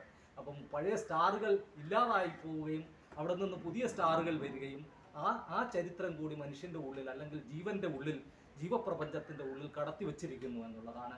അപ്പോൾ പ്രപഞ്ച ചരിത്രത്തിനെ സംബന്ധിച്ചിടത്തോളം ഉള്ള ഭൗതികവാദപരമായ ഒരു വീക്ഷണത്തിലേക്ക് മനുഷ്യൻ കടക്കുന്നതിന് ഏറ്റവും സുപ്രധാനമായ കാര്യങ്ങളിലൊന്നാണ് മെൻഡലീയഫിന്റെ ആവർത്തന പട്ടികയും അത് മുന്നോട്ട് വയ്ക്കുന്ന സിദ്ധാന്തവും അല്ലെങ്കിൽ അത് മുന്നോട്ട് വയ്ക്കുന്ന ഫിലോസഫിയും സയൻസും ഒക്കെ പഠിക്കുക എന്നുള്ളത്. അപ്പോൾ ഇത്തരത്തിൽ റിനൈസൻസ് മനുഷ്യനെ ഉണ്ടാക്കുന്ന, നവോത്ഥാന മനുഷ്യനെ ഉണ്ടാക്കുന്ന, മനുഷ്യന്റെ ഉള്ളിൽ ശാസ്ത്രീയ ബോധത്തിനെ ഉണ്ടാക്കുന്ന എല്ലാ കാര്യങ്ങളെയും പടിപടിയായി വിദ്യാഭ്യാസത്തിന്റെ കണ്ടന്റിൽ നിന്ന് മാറ്റുക, അല്ലെങ്കിൽ എതിർപ്പ് വരുന്ന സ്ഥലങ്ങളിൽ അതിന് ഇമ്പോർട്ടൻസ് കുറച്ചുകൊണ്ട് അതിനൊന്ന് ഡൈലൂട്ട് ചെയ്ത് കൊടുക്കുക. ഇതാണ് ഉന്നത വിദ്യാഭ്യാസ മേഖലയിൽ ഇന്ന് സംഭവിച്ചുകൊണ്ടിരിക്കുന്നത്. ഭാഷാ പഠനത്തിനെ സംബന്ധിച്ച് നോക്കിക്കഴിഞ്ഞാലും നമുക്ക് കാണാൻ പറ്റും, 2020 അവസാനത്തെ കണക്കുകൾ വരുമ്പോഴത്തേക്ക് അതുവരെ അതിന് തൊട്ടു മുമ്പുള്ള 3 വർഷം സംസ്കൃതത്തിന് വേണ്ടി ചെലവാക്കിയത് ഏതാണ്ട് 600 കോടി രൂപയാണ്. ഇന്ത്യയിലെ മറ്റ് ദേശീയ ഭാഷകൾക്ക് വേണ്ടി ചെലവാക്കിയത് ഏതാണ്ട് 30 കോടി രൂപയാണ്. 600 കോടി രൂപ സംസ്കൃതത്തിനും എല്ലാ ദേശീയ ഭാഷകൾക്കും വേണ്ടി 30 കോടിയും ചെലവാക്കുകയാണെന്നുണ്ടെങ്കിൽ ആ ഗവൺമെന്റിന്റെ സമീപനം എന്താണ് എന്നുള്ളത് മനസ്സിലാക്കാവുന്നതാണല്ലോ. ഇനി അതിൻ്റെ ഉള്ളിലേക്ക് പോയി ദേശീയ വിദ്യാഭ്യാസ നയത്തിലൂടെ നോക്കുകയാണെന്നുണ്ടെങ്കിൽ അത് ദേശീയ ഭാഷകളെ തന്നെ അംഗീകരിക്കുന്നില്ല. മലയാളം, തമിഴ്, തെലുങ്ക് ഇതൊക്കെ ദേശീയ ഭാഷകളാണെന്ന് പറയുമ്പോൾ നമ്മൾ ആ ഭാഷയിൽ കുട്ടികൾ ഏറ്റവും ചുരുങ്ങിയത് സ്കൂൾ വിദ്യാഭ്യാസമെങ്കിലും നേടണമെന്ന് പറയുമ്പോൾ അതിനകത്തൊരു കാര്യമുണ്ട്. എന്താണെന്ന് ചോദിച്ചു കഴിഞ്ഞാൽ ആ ഭാഷയിലാണ് പ്രധാനപ്പെട്ട ടെക്സ്റ്റുകൾ വരുന്നത്. ടെക്സ്റ്റുകൾ വിദ്യാഭ്യാസത്തിനെ സംബന്ധിച്ചിടത്തോളം പ്രധാനമാണ്. കാരണം തലമുറകളിലൂടെ സമ്പാദിച്ച അറിവ് അടുത്ത തലമുറയിലേക്ക് മാറാൻ പറ്റുന്നത് ഇന്ന് വായ്മൊഴിയായിട്ടല്ല, അച്ചടി വന്നതിന് ശേഷം റിനൈസൻസിന്റെ ഏറ്റവും വലിയ അതിനെ പ്രോത്സാഹിപ്പിച്ച കാര്യങ്ങളിലൊന്നാണ് സാങ്കേതിക വിദ്യയിൽ അച്ചടിയുടെ കണ്ടുപിടുത്തം. അപ്പോൾ ഈ ടെസ്റ്റുകൾ ഉണ്ടാകുന്നത് ഒരു സ്റ്റാൻഡേർഡ് ഭാഷയിലാണ്, ദേശീയ ഭാഷകളിലാണ്. ഈ ദേശീയ ഭാഷകളുടെ നിലനിൽപ്പിനെ തന്നെ വിദ്യാഭ്യാസ നയം ഏതാണ്ട് അംഗീകരിക്കുന്നില്ല. പകരം ഭാഷാഭേദങ്ങളുടെ നിലനിൽപ്പിനെയാണ് അംഗീകരിക്കുന്നത്. അത് ഇതിനെ പ്രോത്സാഹിപ്പിക്കുന്ന ചില മഹാന്മാരുടെ പ്രഭാഷണത്തിൽ ഇങ്ങനെ നമുക്ക് കേൾക്കാം, ഏത് മലയാളം, എന്ത് മലയാളം, അങ്ങനെ ഒരു മലയാളമുണ്ടോ? നിങ്ങൾക്ക് കാണാൻ പറ്റുന്ന തിരുവനന്തപുരം മലയാളവും തൃശ്ശൂർ മലയാളവുമാണ്. അങ്ങനെ ഒറ്റ മലയാളമൊന്നുമില്ല. ഇതേപോലെ തന്നെ തമിഴും, ഏത് ഹിന്ദിയാണ്, ഇത്തരത്തിൽ അവർ ചോദിക്കും. ഈ രീതിയിലാണ് പുതിയ വിദ്യാഭ്യാസ നയത്തിന്റെ ഭാഷാ നയം വരുന്നതെന്ന് പറയുന്നത്. നമുക്ക് സ്കൂൾ വിദ്യാഭ്യാസത്തിലേക്ക് കടക്കാം. സ്കൂൾ വിദ്യാഭ്യാസത്തിലേക്ക് കടക്കുമ്പോഴത്തേക്ക് ഇതിനകം തന്നെ പറഞ്ഞു, ഏതാണ്ട് 1990-കളിൽ ലോകബാങ്കിന്റെ ഒരു പദ്ധതിയായി DPEP വന്നു. അത് കേരളത്തിൽ മാത്രമല്ല, ഇന്ത്യയിൽ ഒട്ടനവധി സ്റ്റേറ്റുകളിൽ വന്നു, 5-6 സ്റ്റേറ്റുകളിൽ വന്നു. മെക്സിക്കോയിൽ വന്നതിനെപ്പറ്റി കഴിഞ്ഞ ദിവസം ചില വേദികളിൽ ചർച്ച ചെയ്യപ്പെട്ടു. SPEP എന്നുള്ള പേരിലാണ് മെക്സിക്കോയിൽ അത് നടപ്പിലാക്കിയത്. അതുമായി ബന്ധപ്പെട്ടുള്ള അധ്യാപകർക്കുണ്ടായ പ്രശ്നങ്ങളുമായി ബന്ധപ്പെട്ട് മെക്സിക്കോയിലെ അധ്യാപക സംഘം പിൽക്കാലത്ത് സമരത്തിലേക്ക് വരികയും ആ സമരം രക്തരൂക്ഷിതമാവുകയും അതിനകത്ത് ഏതാണ്ട് 8 രക്തസാക്ഷികൾ, അധ്യാപകരായ 8ഓളം രക്തസാക്ഷികൾ ഉണ്ടാവുകയും ചെയ്തിട്ടുണ്ട്. അതിനെ തുടർന്ന് മെക്സിക്കോയിലെ ഏറ്റവും പ്രധാന കഥാകൃത്തുകളിൽ ഒരാൾ വായിക്കാൻ മറന്നുപോയ മെക്സിക്കോ എന്ന് പറഞ്ഞ ഒരു ലേഖനം എഴുതുകയും അത് സാർവദേശീയ തലത്തിൽ തന്നെ വളരെ പോപ്പുലറായി മാറുകയും ചെയ്തു. അപ്പോൾ ഈ സമ്പ്രദായം ഇന്ത്യയിൽ മാത്രം വന്ന കാര്യമല്ല, ആ സമ്പ്രദായത്തിന്റെ അടിസ്ഥാനത്തിലുള്ള തിയറിയും ഇന്ത്യയിൽ മാത്രം വന്നതല്ല. ലോകമാസകലം ഒട്ടനവധി രാജ്യങ്ങൾ വേൾഡ് ബാങ്കിന്റെ ഒരു സ്കീം എന്നുള്ള നിലയിൽ മുന്നോട്ട് വെച്ചതാണ്. അത് എന്താണ് അതിനകത്തൂടെ വരുന്ന പെഡഗോഗി എന്ന് പറയുന്നത്? അത് നമുക്ക് കേൾക്കുമ്പോഴത്തേക്ക് ഒറ്റയടിക്ക് പുരോഗമനകാരികളായ ഏതൊരാളെയും കൺഫ്യൂസ് ചെയ്യിക്കാൻ തക്കവണ്ണം ഉള്ള ഒട്ടനവധി കാര്യങ്ങളുള്ള ആ രീതിയിലാണ് ഇത് പ്രസന്റ് ചെയ്യുന്നത്. കൺസ്ട്രക്റ്റിവിസത്തിന്റെ മലയാളം ജ്ഞാന നിർമ്മിതിവാദമെന്നും ചിലർ പറയാറുണ്ട്. എന്താണ് അതിന്റെ ബേസിക് സങ്കല്പം? എന്താണ് അത്? മെറ്റീരിയലിസം, ഭൗതികവാദം എങ്ങനെയാണ് മറ്റു തത്വചിന്തകളിൽ നിന്ന് വ്യത്യസ്തമായിരിക്കുന്നത്? ഭൗതികവാദം പറയുന്നു എല്ലാം മാറ്ററാണ്, നമ്മുടെ ചിന്ത, അത്തരം മാനസിക പ്രവർത്തനങ്ങൾ ഇതെല്ലാം തന്നെ ദ്രവ്യത്തിന്റെ പ്രതിഫലനമാണ്. നേരെ തിരിച്ച് ആശയവാദം പറയുന്നു നമ്മുടെ ചിന്ത അല്ലെങ്കിൽ മുമ്പേ ഉണ്ടായിരുന്ന ആശയം അല്ലെങ്കിൽ ദൈവികമായ ആശയം ഇതാണ് പ്രധാനം, മാറ്റർ ഈ ആശയത്തിനനുസരിച്ച് ഉണ്ടാക്കിയെടുക്കപ്പെട്ടതാണ് അല്ലെങ്കിൽ സൃഷ്ടിക്കപ്പെട്ടതാണ്. ഇതാണ് അടിസ്ഥാന വ്യത്യാസം എന്ന് പറയുന്നത്. ഈ ആശയവാദത്തിൽ നിന്നും ഭൗതികവാദത്തിലേക്കുള്ള ആ മാറ്റത്തിന്റെ ചരിത്രം എടുത്ത് നോക്കുമ്പോഴത്തേക്ക് ഇവിടെ കണ്ടുവരുന്ന ഒരു സംഗതി ഒറ്റ എക്സാമ്പിളിലൂടെ പറയുകയാണെന്നുണ്ടെങ്കിൽ, ഇപ്പോൾ റിനൈസൻസിന്റെ ഏറ്റവും പ്രധാനപ്പെട്ട ചിന്തകരിൽ ഒരാളാണ് വാൾട്ടയർ. വോൾട്ടയർ മുന്നോട്ട് വയ്ക്കുന്ന ഒരു മുദ്രാവാക്യം ഇതാണ്: what that cannot stand before logic should perish. എന്തിനാണോ യുക്തിയുടെ മുമ്പിൽ നിലനിൽക്കാനാകാത്തത് അത് മരിച്ചു വീഴണം. അങ്ങനെ യുക്തിയുമായി മുന്നോട്ട് പോകുന്നു. യുക്തിയുമായി മുന്നോട്ട് പോകുമ്പോൾ യുക്തി നിലനിൽക്കുന്ന എല്ലാ പരമ്പരാഗത വിശ്വാസങ്ങളെയും ചോദ്യം ചെയ്യുന്നു. പരമ്പരാഗത വിശ്വാസങ്ങൾ ഇല്ലാതാക്കപ്പെടുന്നു. പുതിയ വിശ്വാസങ്ങളും പുതിയ ധാരണകളും ശാസ്ത്രവും സാങ്കേതിക വിദ്യയുമൊക്കെ യൂറോപ്പിൽ വളർന്നു വരുന്നു. അപ്പോൾ ഇങ്ങനെ വരുന്ന ഒരു സാഹചര്യത്തിൽ ഡേവിഡ് ഹ്യൂം എന്ന് പറയുന്ന ഒരു തത്വചിന്തകൻ ഒരു ചോദ്യം ഉയർത്തുന്നു. അതായത് നമ്മൾ പരമ്പരാഗത വിശ്വാസങ്ങളെ, പരമ്പരാഗത സങ്കല്പങ്ങളെ യുക്തിയുടെ അച്ചുതണ്ട് ഉപയോഗിച്ചുകൊണ്ട്, മാനദണ്ഡം ഉപയോഗിച്ചുകൊണ്ട് പരിശോധിച്ചു. എന്തുകൊണ്ട് യുക്തിയെ അങ്ങനെ പരിശോധിച്ചുകൂടാ? യുക്തിയുടെ തത്വങ്ങളെ തന്നെ അങ്ങനെ പരിശോധിക്കേണ്ടതുണ്ട്. അപ്പോൾ യുക്തിയുടെ തത്വങ്ങളെ ഡേവിഡ് ഹ്യൂം പരിശോധിക്കുകയും അദ്ദേഹം യുക്തിയുടെ തത്വങ്ങളിലുള്ള ചില കോൺട്രഡിക്ഷൻസ് ചൂണ്ടിക്കാണിക്കുകയും ചെയ്തു. ഈ കോൺട്രഡിക്ഷൻസ് പരിഹരിക്കുന്നതിന് വേണ്ടി പിന്നെ തത്വചിന്താ ലോകവും ശാസ്ത്രലോകവും പരിശ്രമിക്കുന്നുണ്ട്. അത് അടുത്ത ഏതാണ്ട് ഒരു നൂറ്റാണ്ട് കൊണ്ട് ഈ കോൺട്രഡിക്ഷൻസ് പരിഹരിക്കുന്നുണ്ട്. പലതും പല വിഷയങ്ങൾക്കകത്തും ആ ഒരു നൂറ്റാണ്ടിന് ശേഷമാണ് ഈ കോൺട്രഡിക്ഷൻസ് പരിഹരിക്കപ്പെടുന്നത്. അപ്പോൾ അതിനു വേണ്ടിയുള്ള പ്രക്രിയയിലേക്ക് പോകുമ്പോഴത്തേക്ക് അതിനകത്തുള്ള പ്രധാനപ്പെട്ട ആൾക്കാരിൽ ഒരാളാണ്, അതിൻ്റെ ആദ്യത്തെ സ്റ്റെപ്പുകളിൽ ഒരാളാണ്, ആ സ്റ്റെപ്പ് ഇട്ട ഒരാളാണ് ഇമ്മാനുവൽ കാന്റ്. കാന്റിന്റെ തത്വചിന്തയുടെ പേരെന്താണ്? കാന്റിന്റെ തത്വചിന്ത നമുക്ക് ഇങ്ങനെ പറയാം: കാന്റിയൻ അഗ്നോസ്റ്റിസിസം. അത് ആശയവാദത്തിനും മെറ്റീരിയലിസത്തിനും ഭൗതികവാദത്തിനും ഇടയിലുള്ള ഒരു ചാഞ്ചാട്ടമാണ്. ചില മേഖലകളിൽ അത് ആശയവാദം മുന്നോട്ട് വച്ചു, ചില മേഖലകളിൽ അത് ഭൗതികവാദം മുന്നോട്ട് വച്ചു.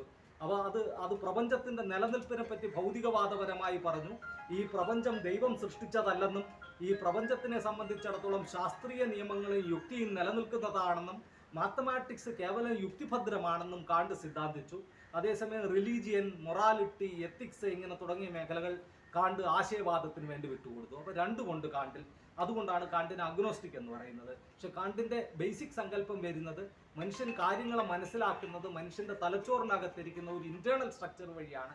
അറിവിനെ സംബന്ധമായി ആ ഇന്റേണൽ സ്ട്രക്ചർ കൊണ്ട് മനസ്സിലാക്കുന്നതിനപ്പുറത്തേക്ക്, അതായത് മനുഷ്യന് വ്യാഖ്യാനിക്കാൻ മാത്രമേ പറ്റത്തുള്ളൂ, ഒരു കാര്യത്തിന്റെ ഉള്ളിലേക്ക് പോയി മനസ്സിലാക്കാൻ പറ്റത്തില്ല. ഉള്ളിലേക്ക് പോയി മനസ്സിലാക്കുന്നതിന് പകരം ഒരു കാര്യത്തിനെ മനുഷ്യൻ വ്യാഖ്യാനിക്കുന്നു. കാണ്ട് അതിന് തിങ് ഇൻ ഇറ്റ്സെൽഫ് എന്നാണ് പറയുന്നത്. അപ്പോൾ ഈ രീതിയിലാണ് കാണ്ട് കാര്യങ്ങളെ വിശദീകരിക്കുന്നത്. അതായത് നമ്മൾ കാണുന്ന സത്യം നമ്മൾ എങ്ങനെ തിരിച്ചറിയുന്നു, വിലയിരുത്തുന്നു എന്നുള്ളത് നമ്മുടെ തലച്ചോറിൽ ആൾറെഡി ഉള്ള ഇന്റേണൽ സ്ട്രക്ചറുകളുമായി, അറിവ് സംബന്ധമായ ഇന്റേണൽ സ്ട്രക്ചറുകളുമായി ബന്ധപ്പെട്ടിരിക്കുന്നു. ഇത് ആശയവാദമാണ് ആ അളവ് വരെ. കാണ്ടിന്റെ നേരത്തെ പറഞ്ഞ ഭൗതികവാദത്തിലുള്ള സംഭാവനകൾ അംഗീകരിക്കുമ്പോൾ പോലും ഈ മേഖലയിൽ കാണ്ട് ആശയവാദിയായിരുന്നു. ഈ ആശയവാദപരമായ വീക്ഷണത്തിന് പിന്നെ മറ്റു ചില ആൾക്കാർ പാരലായി ഭൗതികവാദത്തിനൊപ്പം ഡെവലപ്പ് ചെയ്തു. അതിനകത്ത് ചില ആൾക്കാരാണ് ഗ്ലാസർ ഫീൽഡ്, ജോൺ ഡിവി, ഈ ആൾക്കാരാണ് ഈ രീതിയിൽ അതിനെ ഡെവലപ്പ് ചെയ്തു വരുന്നത്. ഇങ്ങനെ ഡെവലപ്പ് ചെയ്തു വരുന്ന ഈ ആശയവാദമാണ് പിൽക്കാലത്ത് കൺസ്ട്രക്റ്റീവിസം എന്ന പേരിൽ ഓരോ മേഖലയിലേക്കും വരുന്നത്, പെഡഗോഗിയുടെ തലത്തിലേക്കും വരുന്നത്. അത് മുന്നോട്ട് വയ്ക്കുന്ന പോസ്റ്റുലേറ്റ്സ് എന്താണ്? അത് മുന്നോട്ട് വയ്ക്കുന്ന പോസ്റ്റുലേറ്റ്സ് ഒബ്ജക്റ്റീവ് റിയാലിറ്റി അല്ലെങ്കിൽ വസ്തുനിഷ്ഠ സത്യം, ഭൗതിക സത്യം, അങ്ങനെ ഒരു കാര്യമില്ല. നമ്മുടെ മനസ്സിൻ്റെ ഉള്ളിലുള്ള സ്ട്രക്ചറുകൾ കൊണ്ടാണ് നമുക്ക് മനസ്സിലാക്കാൻ പറ്റുന്നത് എന്നുണ്ടെങ്കിൽ ആ മനസ്സിൻ്റെ ഉള്ളിലുള്ള സ്ട്രക്ചറാണ് പ്രധാനം. സത്യം എന്ന് പറയുന്നത് വസ്തുനിഷ്ഠമല്ല, പകരം ആത്മനിഷ്ഠമാണ്. സത്യം ആത്മനിഷ്ഠമാണ്, വസ്തുനിഷ്ഠമല്ല എന്ന് പറയുന്നതോടുകൂടി അത് ഭൗതികവാദം ഇല്ലാതാവുകയാണ്. അടുത്തത് ഇതിനെ പെഡഗോഗിയിലേക്ക് അപ്ലൈ ചെയ്യാണ്. ഇതിന് പെഡഗോഗിയിലേക്ക് അപ്ലൈ ചെയ്യുമ്പോഴത്തേക്ക് സത്യം ആത്മനിഷ്ഠമാണ്, വസ്തുനിഷ്ഠമല്ലെങ്കിൽ പിന്നെ നമ്മൾ എന്തിനാണ്, ഓരോരുത്തർക്കും അവരവരുടെ സത്യമാണെങ്കിൽ നമ്മൾ എന്തിനാണ് സത്യം പഠിക്കുന്നത്? മറ്റവരുണ്ടാക്കി വെച്ച സത്യമല്ലേ ടെസ്റ്റുകളിലുള്ളത്, അത് നമ്മൾ എന്തിനാണ് പഠിക്കുന്നത്?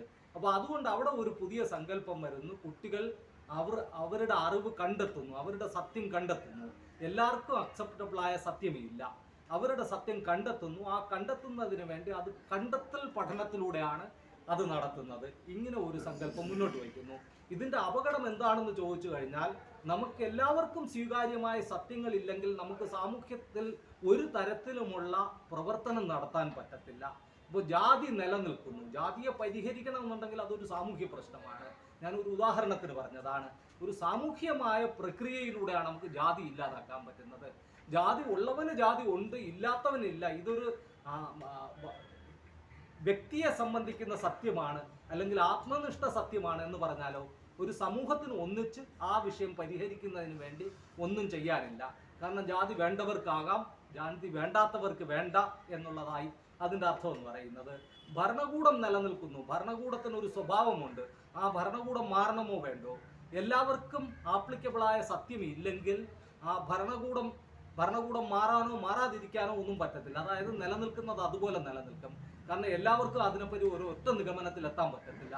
ഇതുകൊണ്ടാണ് സാമൂഹ്യ ശാസ്ത്രപരമായി അല്ലെങ്കിൽ സമൂഹത്തിൽ വിപ്ലവപരമായ പരിവർത്തനം വരുത്തിയ എല്ലാ ആൾക്കാരും ഇത്തരത്തിൽ ആപേക്ഷികതാവാദപരമായ അല്ലെങ്കിൽ നമ്മുടെ മനസ്സിന്റെ ഒരു പ്രോഡക്റ്റാണ് സത്യം, വെളിയിൽ വസ്തുനിഷ്ഠ സത്യമില്ല എന്ന ധാരണയെ ഫൈറ്റ് ചെയ്യുന്നത്, എല്ലാ കാലത്തും ഫൈറ്റ് ചെയ്യുന്നത്. ഒരു ഉദാഹരണമായിട്ട് എടുക്കുകയാണെന്നുണ്ടെങ്കിൽ 1900 തുടക്കത്തിൽ വരുന്ന പുസ്തകങ്ങളിലൊന്നാണ് ലെനിൻ്റെ മെറ്റീരിയലിസം, എംപിരിയോ ക്രിറ്റിസിസം. അതിനകത്ത് ലെനിൻ ഫൈറ്റ് ചെയ്യുന്ന വിഷയം ഇതാണ്: എന്തുകൊണ്ടാണ് വസ്തുനിഷ്ഠ സത്യം നിലനിൽക്കുന്നത്? വസ്തുനിഷ്ഠ സത്യം മനുഷ്യന്റെ തലച്ചോറിലൂടെ മനുഷ്യന്റെ ആശയങ്ങളും ചിന്തയുമായി വരുമ്പോൾ എങ്ങനെയാണ് അത് ഭൗതിക ലോകവുമായുള്ള കറസ്പോണ്ടൻസിലൂടെ വരുന്നത്? ഭൗതികവാദത്തിന് ഡിഫെൻഡ് ചെയ്യുക, സയൻസിനെ ഡിഫെൻഡ് ചെയ്യുക, ഇതാണ് അതിനകത്തൂടെ ലെനിൻ ചെയ്യുന്നത്. അതിനകത്ത് ഒരുപാട് ഉദാഹരണങ്ങളിലൂടെ ലെനിൻ അവിടെ ശാസ്ത്രത്തിനെ ഡിഫെൻഡ് ചെയ്യുകയാണ് ചെയ്യുന്നത്. ലെനിൻ മാത്രമല്ല, അതിനു മുമ്പും റിനൈസൻസിന്റെ ചിന്തകന്മാരും മറ്റു പല തരത്തിലുള്ള ശാസ്ത്രകാരന്മാരും ഇത്തരത്തിൽ ആപേക്ഷികതാവാദത്തിനെ, സബ്ജക്റ്റീവിസത്തിനെ, സത്യം ആത്മനിഷ്ഠമാണ് എന്നുള്ള സങ്കല്പത്തിനെ എതിർത്തിട്ടുണ്ട്. പക്ഷെ സത്യം ആത്മനിഷ്ഠമാണ് എന്നുള്ളത് ഭരിക്കുന്ന വർഗത്തിനെ സംബന്ധിച്ചിടത്തോളം എപ്പോഴും സ്വീകാര്യമാണ്. കാരണം അങ്ങനെ സത്യം ആത്മനിഷ്ഠമാണെന്നുണ്ടെങ്കിൽ പിന്നെ സാമൂഹ്യ മാറ്റത്തിന് പ്രസക്തിയില്ല. കാരണം ഓരോരുത്തർക്കും അവരവരുടേതായ സത്യങ്ങളുണ്ട്.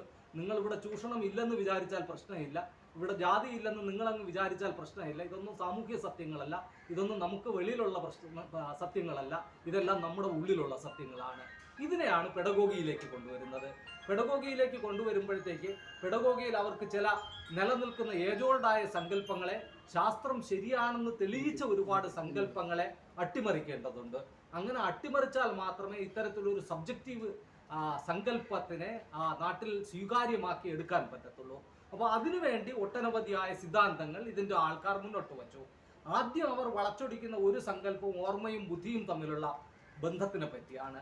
അതായത് ആദ്യം പറഞ്ഞു, ഇവിടുത്തെ വിദ്യാഭ്യാസ സമ്പ്രദായം അടിസ്ഥാനപരമായി ഓർമ്മയെ പരിശോധിക്കുന്നതാണ്, അത് ബുദ്ധിയെ പരിശോധിക്കുന്നില്ല. അതുകൊണ്ട് തന്നെ ബുദ്ധി ഉള്ള കുട്ടികളുടെ വളർന്നു വരവിന് അത് സ്വീകാര്യമല്ല, അത് നശിപ്പിക്കുകയാണ് ചെയ്യുന്നത്. ഇത്തരത്തിൽ ഓർമ്മയും ബുദ്ധിയും തമ്മിലൊരു കോൺഫ്ലിക്റ്റ് ഉണ്ട്, ഇത് രണ്ടും രണ്ടാണ് എന്നുള്ള നിലയിലാണ് അത് അവതരിപ്പിക്കുന്നത്. എന്താണ് ശാസ്ത്രീയ സത്യം എന്ന് പറയുന്നത്? ശാസ്ത്രീയ സത്യം ഓർമ്മയും ബുദ്ധിയും തമ്മിൽ എന്തെങ്കിലും ബന്ധമുണ്ടോ എന്നുള്ളതിനെപ്പറ്റി കഴിഞ്ഞ 1 നൂറ്റാണ്ടിൽ കൂടുതലായി ഗവേഷണം നടക്കുന്നുണ്ട്. നിങ്ങൾ എല്ലാവരും കേട്ട് കാണും, ഇവിടെ ഇരിക്കുന്ന 1900കളുടെ തുടക്കത്തിൽ, അന്ന് വരെ ന്യൂറോളജി ഇല്ല, മസ്തിഷ്ക ശാസ്ത്രം എന്ന് പറയുന്ന ഒരു കാര്യത്തിനെ പറ്റി ആൾക്കാർക്ക് വലിയ വിവരമൊന്നുമില്ല. പക്ഷെ അന്ന് ഇവാൻ പാവ്ലോവിന്റെ നേതൃത്വത്തിൽ പട്ടിയിൽ നടത്തിയ പരീക്ഷണങ്ങളിലൂടെ, കണ്ടീഷൻഡ് റിഫ്ലക്സിന്റെ പരീക്ഷണങ്ങൾ, ഇതിനകത്തൂടെ മസ്തിഷ്ക പ്രവർത്തനങ്ങളെല്ലാം തന്നെ ശാസ്ത്രീയമായി വിശദീകരിക്കാൻ പറ്റുമെന്നും അതിൻ്റെ എല്ലാം പിന്നിലുള്ള നിയമങ്ങൾ ഭൗതികവാദപരമാണെന്നും പാവ്ലോവ് വിശദീകരിക്കുകയുണ്ടായി, സ്ഥാപിച്ചെടുക്കുകയുണ്ടായി. അതിനെ തുടർന്ന് ആ മേഖല ഒരുപാട് മുന്നോട്ട് പോവുകയും അതിനകത്ത് ഒരുപാട് വിദ്യാഭ്യാസ വിചക്ഷണന്മാരും മറ്റ് ശാസ്ത്രകാരന്മാരും ഒക്കെ വരികയും ചെയ്തു. 1940 മുതൽ 1970 വരെ ഈ മേഖലയിൽ പ്രവർത്തിച്ചിരുന്ന വളരെ വിഖ്യാതനായ ഒരു പേരാണ് പീഡിയാട്രിക് സൈക്കോളജിസ്റ്റും ചെസ് ഒളിമ്പ്യനുമായിരുന്ന അഡ്രിയാൻ ഡിഗ്രൂട്ട് എക്സ്പെരിമെന്റ് എന്ന പേരിൽ അദ്ദേഹത്തിന്റെ ആ പരീക്ഷണങ്ങൾ വളരെ വിഖ്യാതമാണ്. ഡിഗ്രൂട്ടിന്റെ പരീക്ഷണം 1940 മുതൽ ഏതാണ്ട് 20-30 വർഷക്കാലം അദ്ദേഹം ഒരു ഗവേഷണം നടത്തുകയാണ്. അദ്ദേഹത്തിന്റെ ഗവേഷണം ഇതാണ്: ചെസ് കളിയെ അന്ന് ബുദ്ധിമാന്മാരുടെ കളി എന്ന് പറയുമായിരുന്നു, ഇപ്പോഴും പറയാറുണ്ട്. അപ്പോൾ അങ്ങനെയാണെന്നുണ്ടെങ്കിൽ ചെസ് കളിക്കകത്ത് സാധാരണ ആൾക്കാരും വിശാരദന്മാരുമായിട്ടുള്ള വ്യത്യാസം നോക്കുമ്പോൾ വിശാരദന്മാർ വിജയിക്കുന്നു. അതേസമയം ബുദ്ധിശക്തിയുടെ മറ്റ് മാനദണ്ഡങ്ങൾ ഉപയോഗിച്ച് നോക്കുകയാണെന്നുണ്ടെങ്കിൽ അവിടെ സാധാരണ കുട്ടികൾ ബുദ്ധിയിൽ കുറഞ്ഞവരല്ല, എങ്കിലും എന്തുകൊണ്ട് വിശാരദന്മാർ വിജയിക്കുന്നു? ഇതിന്റെ അന്വേഷണം നടത്തിക്കൊണ്ടാണ് ഡിഗ്രൂട്ട് പോകുന്നത്. അഡ്രിയാൻ ഡിഗ്രൂട്ട് ഇന്ന് 30 വർഷത്തെ ഗവേഷണത്തിലൂടെ സ്ഥാപിക്കുന്നത് ഇതാണ്: ഒരു ചെസ്സിനകത്ത് വിശാരദൻ വിജയിക്കുന്നതിന്റെ കാരണം അയാളുടെ ഉള്ളിൽ ഫ്രാഗ്മെന്റഡ് ആണെങ്കിൽ പോലും ഏതാണ്ട് 80,000-ഓളം ചെസ് ബോർഡ് കോൺഫിഗറേഷൻസ് മനസ്സിൽ ഓർമ്മയിൽ നിൽക്കുന്നു എന്നുള്ളതാണ്. മറ്റൊരു ഭാഷയിൽ പറഞ്ഞാൽ മനുഷ്യന്റെ ബുദ്ധിശക്തി മനുഷ്യന്റെ ഓർമ്മയുടെ ഒരു ഫംഗ്ഷനാണ്. അഥവാ ഓർമ്മയും ബുദ്ധിയും തമ്മിലുള്ള ബന്ധം അത് പരസ്പര ബന്ധിതമാണ്. അത് ഒന്ന് മറ്റൊന്നിനെ ശക്തിപ്പെടുത്തുന്നു. ബുദ്ധി വഴി ഓർമ്മയിലേക്ക് കൂടുതൽ കാര്യങ്ങൾ വരുന്നു, ഓർമ്മ ഡെവലപ്പ് ചെയ്യുന്നതിനനുസരിച്ച് ബുദ്ധിശക്തി കൂടുതൽ വരുന്നു. ഇത് രണ്ടും രണ്ടല്ല, പരസ്പര ബന്ധിതമായ ഒന്നാണ്. ഇതാണ് അഡ്രിയാൻ ഡിഗ്രൂട്ട് എസ്റ്റാബ്ലിഷ് ചെയ്യുന്നത്. ഇതിനെ തുടർന്ന് പിയർ റിവ്യൂഡായ ഒട്ടനവധി പരീക്ഷണങ്ങൾ സൈമൺ ഗിൽമാർട്ടിൻ എക്സ്പെരിമെന്റിലൂടെ പിൽക്കാലത്ത് അത് ചെസ് ബോർഡ് കോൺഫിഗറേഷൻസ് മനസ്സിൽ സൂക്ഷിക്കുന്നത് 1,40,40,000 പിന്നെ ബാർലറ്റ് എക്സ്പെരിമെന്റ് വഴി നമ്മുടെ മുന്നോർമ്മകളുമായി ബന്ധപ്പെടുത്തിയാണ് നമ്മൾ പഠിക്കുന്നത് തന്നെയും.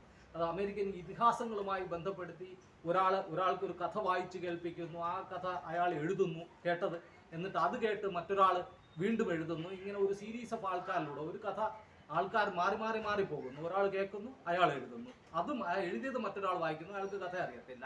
ഇങ്ങനെ ഇത്തരത്തിലുള്ള എക്സ്പെരിമെന്റുകൾ പല സീരീസുകൾ, 100 കണക്കിന് സീരീസുകൾ നടത്തുന്നത് വഴി ബാർലറ്റ് എത്തുന്ന നിഗമനം ഇതാണ്: നമ്മളൊരു കാര്യം മനസ്സിലാക്കുന്നത് തന്നെ മുന്നോർമ്മകളുമായി ബന്ധപ്പെടുത്തിയാണ്. നമ്മൾ ഒരുപാട് കാര്യങ്ങൾ കേൾക്കുന്നു, പക്ഷെ നമ്മൾ വേണ്ടാത്തത് വിട്ടുപോകുന്നു. നമ്മളുമായി കൺസേൺഡ് ആയിട്ടുള്ളത് നമ്മുടെ മുന്നോർമ്മകൾ വഴി ആ മുന്നോർമ്മ അവിടെ ഒരു ജഡ്ജിയായി പ്രവർത്തിക്കുകയും നമ്മൾ എന്ത് സ്വീകരിക്കണം എന്നുള്ളത് നിശ്ചയിക്കുകയും ചെയ്യുന്നു. ഇതിന്റെ അടിസ്ഥാനത്തിലാണ് കാര്യങ്ങൾ പോകുന്നത്. ഇത് ഏറ്റവും കോമൺ ആയ എക്സാമ്പിൾ വഴി പറയുകയാണെന്നുണ്ടെങ്കിൽ, നമ്മളിപ്പോൾ അഞ്ചുപടി പട്ടിക പഠിപ്പിക്കുന്നത് വലിയ പാപമാണ് എന്ന് അന്ന് കൺസ്ട്രക്റ്റിവിസം പറയുകയുണ്ടായി. നമ്മൾ എല്ലാ സമയത്തും വിരലെഴുതി കൂട്ടി അതുമൊക്കെ 1ാം ക്ലാസ്സിലും 2ാം ക്ലാസ്സിലും നല്ലതാണ്. 2 × 2 4 എന്നുള്ളത് രണ്ടും അപ്പുറം ഇപ്പുറം 2 വിരൽ എണ്ണാം. 7 8 56 എന്നുള്ളത് അപ്പുറം ഇപ്പുറം വിരലെണ്ണി കൂട്ടാവുന്നതാണ്. പക്ഷേ MSc ക്ലാസ്സിൽ പോയിരുന്ന ഒരാൾ ഇങ്ങനെ വിരലെണ്ണി കൂട്ടുകയാണെന്നുണ്ടെങ്കിലോ, അങ്ങനെ വിരലെണ്ണി കൂട്ടി കഴിഞ്ഞാൽ അയാൾ അതിനപ്പുറത്തേക്ക് മാത്തമാറ്റിക്സിൽ പോകത്തില്ല. ഇത് എല്ലാ മേഖലയിലും, അത് കവിതയാകട്ടെ, ഭാഷാ പഠനവുമായി ബന്ധപ്പെട്ട് കവിതകൾ ചൊല്ലിപ്പഠിക്കുന്നതിന്റെ പ്രാധാന്യം ഇതാണ്. കാരണം എന്താണെന്ന് വെച്ച് കഴിഞ്ഞാൽ അവിടെ വാക്കുകൾ മനുഷ്യന്റെ തലച്ചോറിനുള്ളിലെ ആന്തരിക ഘടനയുടെ ഭാഗമായി മാറുന്നു. വാക്കുകൾ ഇല്ലാതെ ചിന്തിക്കാൻ പറ്റത്തില്ല. വൈഗോട്സ്കി എസ്റ്റാബ്ലിഷ് ചെയ്യുന്ന ഒരു കാര്യം അതാണ്: മനുഷ്യനും മൃഗങ്ങൾക്കും ഒക്കെ ഒരളവ് വരെ ചിന്താശേഷിയുണ്ട്. പക്ഷെ മനുഷ്യന്റെ ചിന്ത മൃഗങ്ങളുടെ ചിന്തയിൽ നിന്നും വ്യത്യാസമാകുന്നു. മൃഗങ്ങളുടെ ചിന്ത വളരെ ലിമിറ്റഡ് ആണ്. അതിന് ചില കാര്യങ്ങൾ ഐഡന്റിഫൈ ചെയ്യാൻ ഇതൊക്കെ പറ്റത്തുള്ളൂ. പക്ഷെ മനുഷ്യന്റെ ചിന്ത അബ്സ്ട്രാക്ട് തിങ്കിങ് ആണ്, അബ്സ്ട്രാക്ട് ആശയങ്ങൾ വെച്ചുകൊണ്ടുള്ള ചിന്തയാണ്. അതിന് വൃത്തം അല്ലെങ്കിൽ ജനറൽ ആയിട്ടുള്ള പക്ഷികൾ, ഇങ്ങനെയൊക്കെയുള്ള സങ്കല്പങ്ങൾ, ഇതെല്ലാം അബ്സ്ട്രാക്ട് സങ്കല്പങ്ങളിലേക്ക് വരുന്നു. ഈ അബ്സ്ട്രാക്ട് സങ്കല്പങ്ങൾ വെച്ചുകൊണ്ടാണ് മനുഷ്യൻ ചിന്തിക്കുന്നത്. അബ്സ്ട്രാക്ട് സങ്കല്പങ്ങൾ മനുഷ്യന്റെ തലച്ചോറിനകത്ത് ഉറയ്ക്കണമെന്നുണ്ടെങ്കിൽ അത് ഭാഷയിലൂടെ മാത്രമേ ഉറയ്ക്കാൻ പറ്റത്തുള്ളൂ. ഭാഷയാണ് അതിന് ഘടന കൊടുക്കുന്നത്.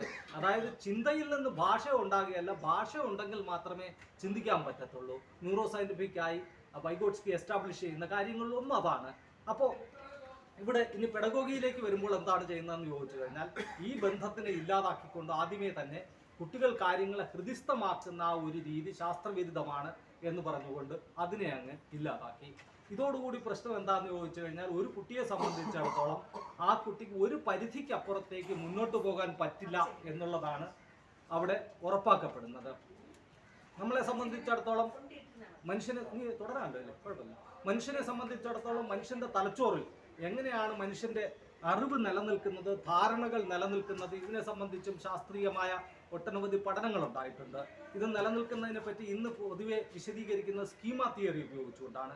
അതായത് തലച്ചോറിൽ ഏതാണ്ട് 100 ബില്യണോളം വരുന്ന നാഡീകോശങ്ങളുണ്ട്. ഈ ഓരോ നാഡീകോശത്തിനും 3000 മുതൽ 5000 വരെ റൂട്ടുകളുണ്ട്. ഇതുവഴി അതിന് ഏതാണ്ട് 500 ട്രില്യണോളം വരുന്ന കണക്ഷനുകളിൽ ഏർപ്പെടാൻ പറ്റും. സിനാപ്സിസുകൾ എന്ന് പറയും, 2 റൂട്ടുകൾ തമ്മിലുള്ള കണക്ഷൻ. ഈ കണക്ഷനിലൂടെ ചെറിയ ഇലക്ട്രിസിറ്റി കടന്നു പോകുന്നു. അതിനകത്തുണ്ടാകുന്ന രാസമാറ്റം, ഇതുവഴിയാണ് മനുഷ്യൻ ആശയങ്ങൾ തലയിൽ വയ്ക്കുന്നത്. അപ്പോൾ ആശയങ്ങൾ തലയിൽ വയ്ക്കുന്നത്, അത് കൈകാര്യം ചെയ്യുന്നത്, ഇതെല്ലാം തന്നെ. പക്ഷേ മനുഷ്യനെ സംബന്ധിച്ചിടത്തോളം മനുഷ്യന് അങ്ങനെ പ്രായോഗികമായി പറയുമ്പോഴത്തേക്ക് പരിധിയില്ലാത്ത തലച്ചോറിൻ്റെ ഇത്തരത്തിലൊരു സിസ്റ്റമുണ്ട്. അതേസമയം മനുഷ്യനെ സംബന്ധിച്ചിടത്തോളം തലച്ചോറിനുള്ളിലേക്ക് ഈ കാര്യങ്ങൾ കയറ്റുന്നതിന് ഒരു പ്രശ്നമുണ്ട്. അതിന് മെമ്മറിയുടെ 2 വശങ്ങളായിട്ട് അതിനെ പരിഗണിക്കുന്നു. ഒന്ന് ലോങ് ടൈം മെമ്മറി, ഒന്ന് ഷോർട്ട് ടൈം മെമ്മറി. ചെറിയ ഹ്രസ്വ മെമ്മറി, ദീർഘകാല മെമ്മറി. ഇതിൻ്റെ രണ്ടിനും പ്രത്യേകത എങ്ങനെയാണെന്ന് ചോദിച്ചു കഴിഞ്ഞാൽ, ഞാനത് മനസ്സിലാക്കാനുള്ള എളുപ്പത്തിന് വേണ്ടി ഒരു കമ്പ്യൂട്ടറിൻ്റെ ഉദാഹരണത്തിലൂടെ പറയാം. ഒരു കമ്പ്യൂട്ടറിനൊരു ഹാർഡ് ഡിസ്ക് ഉണ്ട്. അതിനകത്ത് നിങ്ങൾക്ക് 500 GB അല്ലെങ്കിൽ 1 TB ഒക്കെ മെറ്റീരിയൽ സാധനങ്ങൾ സൂക്ഷിച്ചു വെക്കാൻ പറ്റും, ഇൻഫർമേഷൻ. നേരെ തിരിച്ച് കമ്പ്യൂട്ടറിന് ഒരു റാം ഉണ്ട്. റാമിന് 4 GB അല്ലെങ്കിൽ 8 GB ഒക്കെ കാണത്തുള്ളൂ. അപ്പോൾ ഈ സാധനങ്ങൾ കൈകാര്യം ചെയ്യണമെന്നുണ്ടെങ്കിൽ ആ റാമിൻ്റെ കപ്പാസിറ്റിക്ക് അപ്പുറമുള്ള കാര്യങ്ങൾ കൈകാര്യം ചെയ്യാൻ പറ്റത്തില്ല. അതായത് കമ്പ്യൂട്ടറിൻ്റെ ലോങ് ടൈം മെമ്മറിയിൽ നിന്നും, അതിൻ്റെ ഹാർഡ് ഡിസ്കിൽ നിന്നും റാമിലേക്ക് വന്നിട്ടാണ് കൈകാര്യം ചെയ്യുന്നത്. ഇതുപോലെ തന്നെ മനുഷ്യനെ സംബന്ധിച്ചിടത്തോളം മനുഷ്യന്റെ തലച്ചോറിന് ഒരു പ്രീഫ്രോണ്ടൽ ലോബ് ഉണ്ട്. അത് പ്രധാനമായും ലോങ് ടൈം മെമ്മറിയായി പ്രവർത്തിക്കുമ്പോഴത്തേക്ക് മനുഷ്യന് ഒരു തലച്ചോറിനകത്ത് ഒരു ചെറിയ ഭാഗമുണ്ട്. അതിനെ ഹിപ്പോകാമ്പസ്, പുട്ടാമൻ എന്നീ പേരുകളിലാണ് അറിയപ്പെടുന്നത്. മിഡ് ബ്രെയിനിന്റെ ഭാഗമാണ്. ഈ ഭാഗങ്ങളാണ് ഷോർട്ട് മെമ്മറി എന്ന് പറയുന്നത്. ഇത് മനസ്സിലാക്കാൻ എളുപ്പത്തിന് വേണ്ടി മറ്റൊരു ഉദാഹരണത്തിലൂടെ പറയുകയാണെങ്കിൽ, നമ്മൾ പണ്ട് ഫോൺ നമ്പറുകൾ 6 അക്ക നമ്പറായിരുന്നു. അപ്പോൾ 6 അക്ക നമ്പർ ഒരിക്കൽ കേട്ട് കഴിഞ്ഞാൽ നമ്മൾ ഓർമ്മിച്ച് വയ്ക്കും. അതേസമയം 10 അക്ക മൊബൈൽ നമ്പർ വന്നതോടുകൂടി അത് ഒരു തവണ കേട്ടാൽ ഓർമ്മിക്കാൻ വലിയ പാടാണ്. അത് 2 തവണ 3 തവണയും കേൾക്കണം. ഇതിന്റെ കാരണം എന്താണ്? ഇതിന്റെ കാരണം 1953 മില്ലർ എന്ന് പറയുന്ന വിദ്യാഭ്യാസ വിചക്ഷണൻ ഒരു ആർട്ടിക്കിളിലൂടെ വ്യക്തമാക്കി. അദ്ദേഹത്തിന്റെ ആർട്ടിക്കിളിന്റെ ഹെഡിങ് ഇതാണ്: the magic number 7 ± 2. Magic number 7 ± 2. 7 എന്ന മാജിക് നമ്പരും അതിന് ±2. അതിനകത്ത് മില്ലർ പറയുന്ന പോയിന്റ് ഇതാണ്: മനുഷ്യന്റെ ഷോർട്ട് ടൈം മെമ്മറിയുടെ കപ്പാസിറ്റി 7 ആണ്. 7 അക്ഷരങ്ങൾ, അല്ലെങ്കിൽ അത് വാക്കുകളിലാവുമ്പോഴത്തേക്ക് 4 വാക്കുകൾ. ഈ സംഗതിയാണ് ഒറ്റയടിക്ക് കേൾക്കുന്നത്, വീണ്ടും റീപ്രൊഡ്യൂസ് ചെയ്യാൻ പറ്റുന്നത്. ചിലർക്ക് ഇത് ചില വ്യത്യാസങ്ങൾ വരുന്നുണ്ട്. അത് ±2 ആണ്. അതിനപ്പുറത്തേക്ക് പോകാൻ പറ്റത്തില്ല. അതായത് ഈ ഷോർട്ട് ടൈം മെമ്മറിയിലൂടെ മാത്രമേ കാര്യങ്ങൾ ലോങ് ടൈം മെമ്മറിയിലേക്ക് കയറത്തുള്ളൂ. പക്ഷെ ലോങ് ടൈം മെമ്മറിയിൽ കയറിയ ഒരു കാര്യത്തിനെ എപ്പോഴും ഷോർട്ട് ടൈം മെമ്മറിക്ക് എടുത്ത് പ്രയോഗിക്കാൻ പറ്റും. 1990 ശേഷം ഈ പെഡഗോഗിയുമായി അങ്ങേയറ്റത്തെ ഗവേഷണം നടത്തുന്ന വളരെ സ്വാധീനശേഷിയുള്ള ജോൺ സെല്ലർ എന്ന് പറയുന്ന ശാസ്ത്രകാരൻ, അദ്ദേഹത്തോടൊപ്പമുള്ള കൂട്ടുകാളുകളും ഈ പഠന പ്രക്രിയയെ ഭൗതികവാദപരമായി വിശദീകരിക്കുന്നതിൻ്റെ ഭാഗമായി കോഗ്നിറ്റീവ് ലോഡ് തിയറി എന്ന് പറയുന്ന ഒരു സിദ്ധാന്തവുമായി മുന്നോട്ട് വന്നിട്ടുണ്ട്. അവർ ഇതിനെയാണ് ആശ്രയിക്കുന്നത്. എന്തുകൊണ്ടാണ് കൺസ്ട്രക്റ്റിവിസം പരാജയപ്പെടുന്നത് എന്നതിൻ്റെ അന്വേഷണത്തിലേക്കാണ് അവർ പോകുന്നത്. കാരണം ലോകം മുഴുവൻ ഇത് ഒന്നാന്തര സാധനമാണെന്ന് പറഞ്ഞ് അവതരിപ്പിക്കുന്നു, പക്ഷെ എല്ലാ സ്ഥലത്തും ഇത് വളരെ മോശപ്പെട്ട റിസൾട്ട് ഉണ്ടാക്കുന്നു. അതിൻ്റെ കാരണം എന്താണ്? ഈ കാരണം അന്വേഷിച്ച് അവർ ചെന്നെത്തുന്ന സംഗതി ഇതാണ്: മനുഷ്യനെ സംബന്ധിച്ചിടത്തോളം ഈ ഷോർട്ട് ടൈം മെമ്മറിയെ ബൈപ്പാസ് ചെയ്തുകൊണ്ട് പോകാൻ പറ്റത്തില്ല. ലോങ് ടൈം മെമ്മറിയിൽ കുറേ കാര്യങ്ങൾ സ്റ്റോർ ചെയ്ത് കഴിയുമ്പോൾ ഷോർട്ട് ടൈം മെമ്മറിയിൽ അതിനുവേണ്ടി പ്രത്യേകിച്ച് ആയാസമൊന്നും ഉണ്ടാകേണ്ട കാര്യമില്ല. ആ സാധനത്തിനെ എടുത്തുകൊണ്ട് 2ഓ 3ഓ പുറത്തുനിന്ന് വരുന്ന കാര്യങ്ങളെ കൂട്ടിച്ചേർക്കാൻ പറ്റും. അതായത് അങ്ങനെയാണ് നോളജിന്റെ കൺസ്ട്രക്ഷൻ നടക്കുന്നത്. ഇവിടെ ഷോർട്ട് ടൈം മെമ്മറിയും ലോങ് ടൈം മെമ്മറിയും തമ്മിലുള്ള ഒരു ഇന്ററാക്ഷനിലൂടെയാണ് ഈ പ്രക്രിയ നടക്കുന്നത്. ഇത് ഉപയോഗിച്ചുകൊണ്ട് നമുക്ക് ഒരുപാട് കാര്യങ്ങൾ വിശദീകരിക്കാൻ പറ്റും. ഇപ്പൊ നേരത്തെ പറഞ്ഞ നമ്മൾ മദർ ടങ് എഡ്യൂക്കേഷനെ സപ്പോർട്ട് ചെയ്യണമെന്ന് പറഞ്ഞു. എന്തുകൊണ്ട് മദർ ടങ് എഡ്യൂക്കേഷനെ സപ്പോർട്ട് ചെയ്യണം? ഇതൊരു ഭാഷാ ഭ്രാന്താണോ? അല്ല, അതിനൊരു ശാസ്ത്രീയമായ കാരണമുണ്ട്. എന്താന്ന് ചോദിച്ചു കഴിഞ്ഞാൽ, മദർ ടങ് എന്ന് പറയുന്നതിന്റെ വിശദീകരണം എന്ന് പറയുന്നത്, മദർ ടങ് എന്ന് പറയുന്നത് നമ്മൾ ചിന്തിക്കുന്ന ഭാഷയാണ്. അതും ഒരു അബ്സല്യൂട്ടായി മാറ്റമില്ലാത്ത കാര്യമില്ല. അപ്പോൾ ഒരാൾ കേരളത്തിൽ നിന്ന് ഇംഗ്ലണ്ടിൽ പോയി 15 കൊല്ലം താമസിച്ചു കഴിഞ്ഞാൽ അയാളുടെ ഒരുപാട് വൊക്കാബുലറി ഇംഗ്ലീഷ് ആയിട്ട് മാറും. അപ്പോൾ അങ്ങനെ വരുമ്പോഴത്തേക്ക് ഇംഗ്ലീഷ് ആയിട്ട് മാറിക്കഴിഞ്ഞാൽ അയാളെ സംബന്ധിച്ചിടത്തോളം മദർ ടങ്ങിൽ അത്രയും വ്യത്യാസം വന്നു. അപ്പോൾ അല്ല എന്നുണ്ടെങ്കിൽ നമ്മൾ ഒരു കാര്യം കേൾക്കുമ്പോഴത്തേക്ക് ആൾക്കാർ സാധാരണ മനസ്സിലാക്കുന്നത് അത് മനസ്സിൽ പരിഭാഷപ്പെടുത്തിയാണ് മനസ്സിലാക്കുന്നത്. അതിന്റെ കാരണം എന്ന് പറയുന്നത്, മനുഷ്യൻ ചിന്തയുടെ സ്ട്രക്ചറുകൾ ഇരിക്കുന്നത് ഈ രൂപത്തിലാണ്. ആൾറെഡി രൂപം കണ്ട ടെക്നിക്കൽ ടേമുകളുടെ ഭാഷയുടെ രൂപത്തിലാണ് ഇരിക്കുന്നത്. അപ്പോൾ പരിഭാഷയ്ക്ക് വേണ്ടി ഈ ഷോർട്ട് ടൈം മെമ്മറിയുടെ ഒരു ഭാഗം ഉപയോഗപ്പെടുത്തുന്നു എന്നുള്ളതിനാൽ മറ്റ് ഭാഷയിൽ കേൾക്കുന്ന കാര്യങ്ങൾ മനസ്സിലാക്കണമെന്നുണ്ടെങ്കിൽ അത് മുഴുവനും അറിവിന്റെ ക്രിയേഷന് വേണ്ടി, അറിവിന്റെ സൃഷ്ടിക്ക് വേണ്ടി പോകത്തില്ല. ഒരു ഭാഗം ട്രാൻസ്ലേഷന് വേണ്ടി മാറ്റിവെക്കുന്നു. അപ്പോൾ സാധാരണ ഒരു കുട്ടിയെ സംബന്ധിച്ചിടത്തോളം 7 അയാളുടെ ഷോർട്ട് ടൈം മെമ്മറി എങ്കിൽ ഇവിടെ 3ഓ 4ഓ പരിഭാഷയ്ക്ക് വേണ്ടി മാറ്റിവെക്കേണ്ടി വരുന്നു എന്നുള്ളതിനാൽ ഷോർട്ട് ടൈം മെമ്മറി 4 കിട്ടുന്നുള്ളൂ. അത് കാരണം മറ്റൊരു ഭാഷയിൽ കേട്ട് ഈ ഭാഷയിലേക്ക് പരിഭാഷപ്പെടുത്തി മനസ്സിലാക്കുന്ന ആൾക്ക് ഒരൊറ്റ സമയത്ത് അബ്സോർവ് ചെയ്യാനുള്ള അറിവിന്റെ കപ്പാസിറ്റി കുറവായിരിക്കും. ഇതുകൊണ്ടാണ് മദർ ടങ്ങിൽ പഠിക്കണം കുട്ടികൾ വിശേഷിച്ചും എന്ന് പറയുന്നതിന്റെ ശാസ്ത്രീയമായ ബേസിസ് എന്ന് പറയുന്നത്.